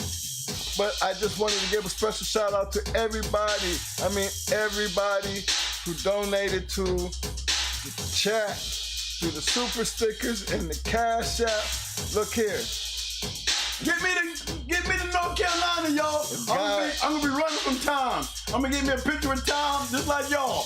We gonna all go get a picture with Tom, y'all. So we can go around to everybody. We have a picture with Tom Gardner. Hey, that's us, okay? And then after that, y'all, we're gonna go back to talk about it. Look, We gotta make history, though. We got to make history. got to make history. I know goddamn well he ain't gonna get mad and do what? That's it. Hey, it is what it is. It is what it is. He is great for doing what he's doing. He's Can't been knock doing it. it for a long Long time. time. Y'all better read the little writing, you know, the tiny little words. How can you do what you're doing with all the controversies, all these years, and still throw us a bone and we'll still come running to go eat it? You know why I'm gonna run to go eat it? Because y'all gonna be there. I want to go somewhere where I can see y'all. I told y'all I wanted to come to North Carolina, and this night all he did is gave us a reason to go somewhere where we can see each other. Let's get there. I want to get there, and I want to get there and kick it with all y'all just for once. We can get together, Shark Tank. We're gonna have some shirts. I'm gonna have my going hard shit on, and I want us a picture. So when we come back, we can share with everybody out here that we met up, we stood up, and we was up. Yeah. Gave y'all a little bit more incentive to come hang out the next time we do something. Hell You know yeah, what I we mean? have our I'm own still trying to goddamn get- pig picking. Yeah, I'm Our own cookout. trying to get my boys together, so we need that. We need that. But right now, I want strippers at my pig picking. I want strippers, boats and hoes at my pig picking. Goddamn, what's up with that, y'all? Y'all, what y'all think? Y'all, You know what I'm saying? y'all That's dig? what I'm going on. Shit, we can talk about some shit like that. yeah. Okay? Hold on, let me get these numbers together right quick, man. Hold on. They gonna be like, twin, you wild. Yeah, I've been taking my medicine, man. I've been working out and shit. I know y'all, you know what I'm saying? I can't see Will, but I'm in a keep too, y'all. I ain't gonna lie to you. I'm in a personal keep. Here we go. Here we go. Here we go. 229 votes tonight. 229 votes. Historically, in game testing American Pit Bull Terrier, what attribute was the most important? We had style at 9%. We had ability at 20%. Whoa. We had heart at 67%. And we had intensity at 4%. Thank you, everybody who participated in the vote. Appreciate that. Give us a big insight of what we're looking for. You know, I guess heart don't mean that much to a lot of people out there. I mean, 67% and for the heart. I mean, we said the most important part to game testing. I mean, intensity is awful low though, y'all. I mean, you know, you gotta have intensity to get in there and hit a dog and shake the shit out of him. You know what I'm saying? So if it's not all that important, I mean, you grabbing a motherfucker on the ear and just sucking on his ear, if that's a style, that's not a great style. I mean, intensity plays, I would have to put intensity up there with gameness. As far as importance. As far as importance, I would have to go gameness, intensity. You give me an intense dog that's game, and I'll probably hang around longer than a dog that's got ability. Cause I can stand the ability, cause his ability, if I'm still scratching, it don't mean shit. His ability ain't taking me out. I'm still coming. Now he got a style. He might have a style to keep me fucked up, but I got intensity that's keeping me out of trouble because I'm so hard on doing what I'm doing, and I'm holding shit down. He ain't stopping that either. And I'm game. I'm game. I just put two of those in check. So intensity with gameness, I take either one of them and go into any dog with style and ability. Because that shit don't mean shit if I can outlast your ass and put your ass to the test. Because the test ain't gonna be on me. I'm game and I'm intensified to hang in there with your ass. Now, are you game enough? With all that going on you, are you game as me? Are you in your intensity like mine? Is your intensity only good as far as your ability? Is your intensity only as good as your style? Because you don't have no intensity in being game, I got your ass. You know why? Because we always scratch the win. You better remember that. Woo! Damn! Woo! Well, that was a roller coaster ride. Oh, where's Twin going with this? Where's Twin going with this? Ah! Yeah, I'm going down in there. Whoa! Whoa! Woo! Woo! Yeah, I'm wild tonight, y'all. Fuck it. See, this is what I be talking about when he start talking about shit to get him all fired the hell up. He a different guy. You know what I'm saying? That's that point, you know, that's that one step before box time, man. That's the most important part of the whole goddamn situation, man. Very, very, very, very important part of the game. Yes, it is. So, I'm glad to see everybody showed up and showed out. Appreciate the love. I mean, come on, man. How can we not? You know what I'm saying? Couldn't do it without y'all. Look here. I need y'all to hit them like buttons. I need y'all to hit them like buttons, Sharks. I need y'all to hit that subscribe button for all my new viewers out there and for all my people on the back street. Hey, it ain't killing you to just go out and hit the damn like button. I mean, it is free. I got almost 700 views tonight, and, and I'm barely breaking 100 likes. There's something wrong with that. What's wrong with y'all? Come on, man. How many people we got in the chat room? We need y'all to take a time out. Let me turn my hat around. We'll pause for a second. Jump out, hit the like button, bring your ass back so we can close out the show. How many people we got in here? Do we got as many people in here? We had almost 150 some people in here. We didn't have down there 150 people. I know we got at least 100 something likes. Got 117. We got 117 likes. Guys, get those numbers up. Viewers, please step out, hit them like buttons, man. We got over 700 views already, and we ain't got 150 likes. Show me some love, man. If you can't send me the money, send me the like. How about that? If you love the show, hit the like. That's all. Come on, y'all. Enjoy the show. It's a YouTube algorithm. Helps get the message out. That's not asking much. But for the ones who do hit the like button and still find it in their heart to donate, love you. Hey, y'all do this like it. Just Twin, you sound like you begging. Don't you sound like you begging? No. I'll be out there, man, punching y'all in the head. No, fucking like button. Fuck one. Fuck in the house and you sneeze. You say excuse me. Look, you know, we gonna bless you. If you sneeze in the house, we gonna say bless you. Mo, look, you had over 150 something sharks in the Shark Tank. I know, that's what I'm saying. That's what I'm saying. There's 100 of them that really come, over 100 did hit the damn like button. I'm still looking at the other 40 who just don't. All right, and y'all in the Shark Tank. And you in the Shark Tank. There's 40 people, we 40 short. We got 150 people in the chat. We 40 short on the likes. Now come on now. That's 40 is a lot of damn likes. Come on now, y'all. I'm short now. I'm just saying. I know y'all don't want to miss nothing, okay? But I don't think the show even shuts off for that. But look here, help the dude, because it sounds like he's begging. I am begging for likes. He's begging for likes, y'all. I'm begging for likes. You're right. You're right. That's my job, though. That's what I do over here. I'm the producer of the damn show.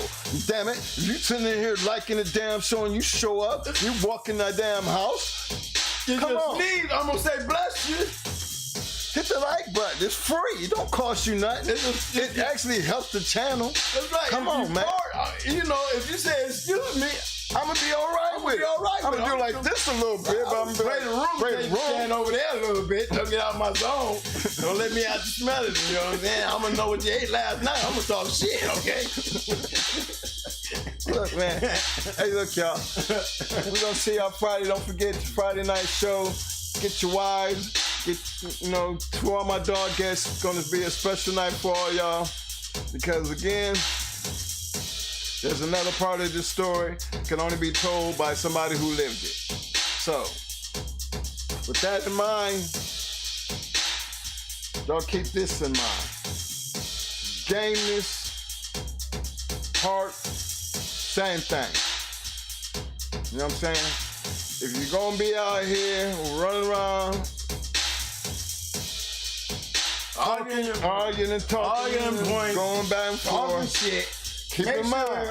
Make sure you can prove what you're talking. Right.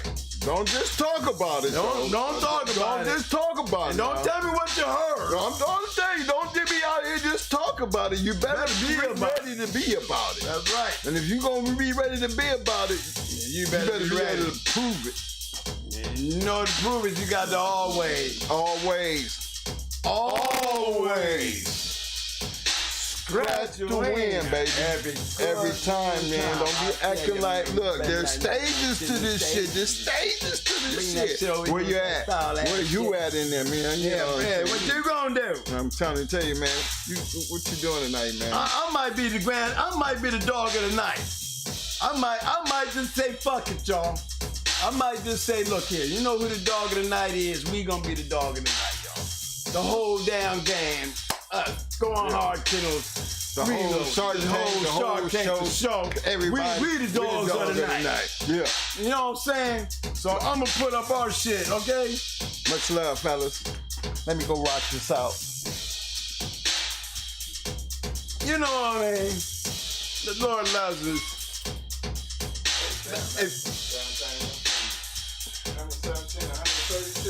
Okay, that thing jumped from 117 to 132. Love y'all, man. That means y'all hear me. Hear me. Yeah. Love that. Stop saying I'm begging, man. I ain't begging. Yeah, he's telling me, I was like, man, that sounds too close to begging, man. I can't have my twin begging like that, man. For no like, yes, I can. It's like, you know what I'm saying? It's like almost like a respect thing, man. Show some love, y'all. I know we get tied up in the show so much, we kind of forget about that like button, you know what I mean? So I understand that, you know, but he's like the producer of the show. That shit must really mean something to him. You know what I'm saying? I want to get on that program with him, but I just can't right now, you know. I got to sit here and entertain y'all, you know what I mean? My job ain't easy. My job ain't easy because I work with him. Yes, sir, that's right. All right, y'all. Let me see what we're going to do tonight. Okay, I got to pull the brand name up. Okay, that's what I had to do. I had to pull the brand up. Oh, okay. Okay, let's see what we're going to brand it out tonight. Do I want to go back to that one? Do I want to go a little different tonight? Let me see, which way we want to go, Mike. You pick one, man. Just go up to the board right there. That's to the... Do I hear that one or that one? Which one? That one? Yeah. Okay, here we go. Yes, sir.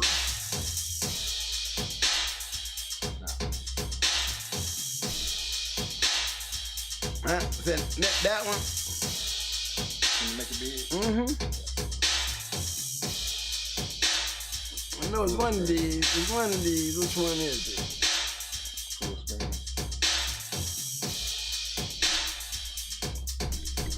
Oh, here you go, right here. There it is.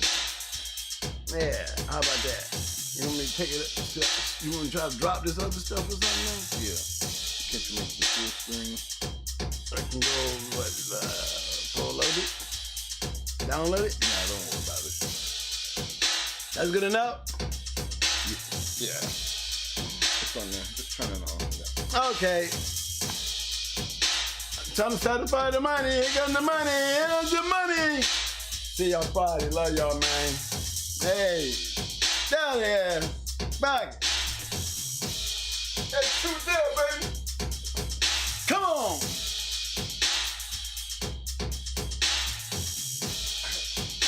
My man 614-378.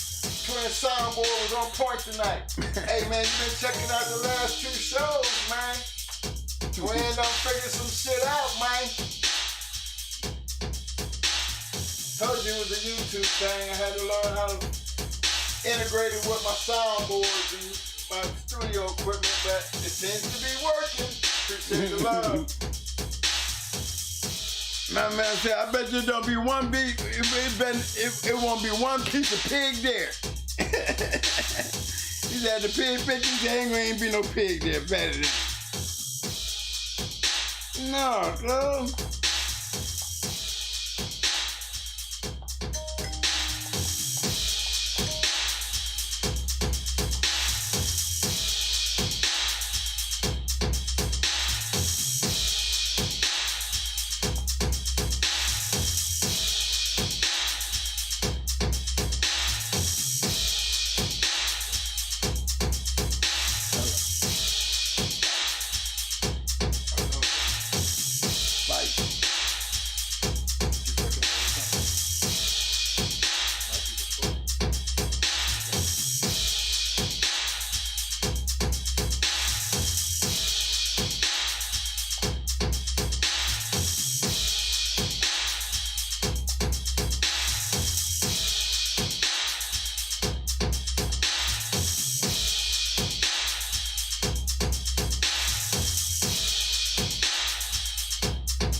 Special shout out to my main man, P. Brown. Paris, appreciate the love, fam. Keep doing what you're doing. My man, Eli Monster. Much love, fam. Oh, so many names. I gotta pull up my name. My boy just came in late.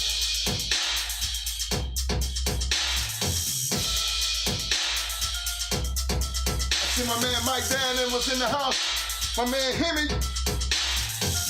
Appreciate your love, fam. Thanks for stopping by, fam.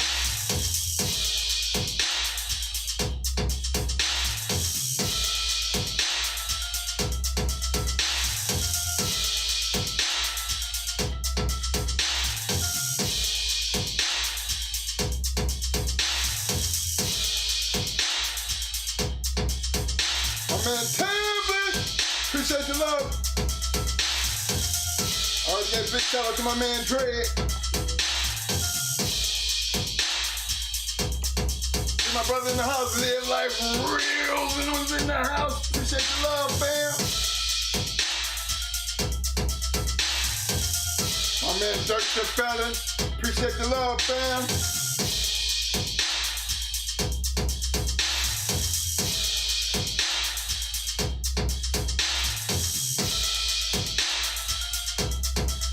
Big shout out to my man Marcus B. Marquez B. What up, fam? My man Larry B. Austin Jr. Appreciate the love, fam. Thanks for stopping by, baby.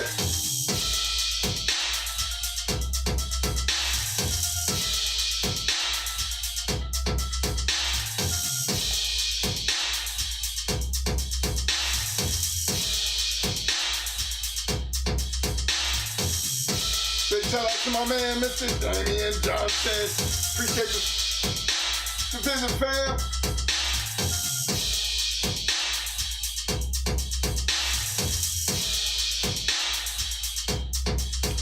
Big shout out to my man, Michael Cornell, representing Mississippi 662. Stand up, salute. Appreciate the love. I see you, fam.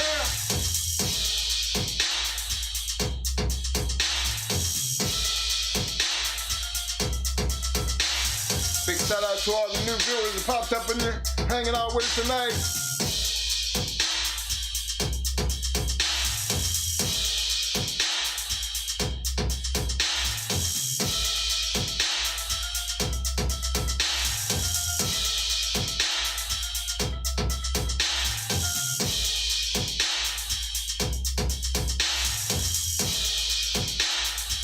Big shout out to Michael representing Mississippi. Appreciate you showing up, Mike. You showed up. I see you showed out, fam. You really getting that hardware, fam. I got you.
out to my West Coast peeps. Big shout out to my West Coast peeps.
Alright, y'all, this is it. It's a weekday. Appreciate everybody enjoying the show. Don't forget to hit them like buttons. Don't forget to hit those subscribe buttons. Don't forget Friday night. Don't forget Hot Mic Friday night. Until then, everybody enjoy your week. Stay safe. And I'll see you Friday. Until then, peace. Deuces. I'm out.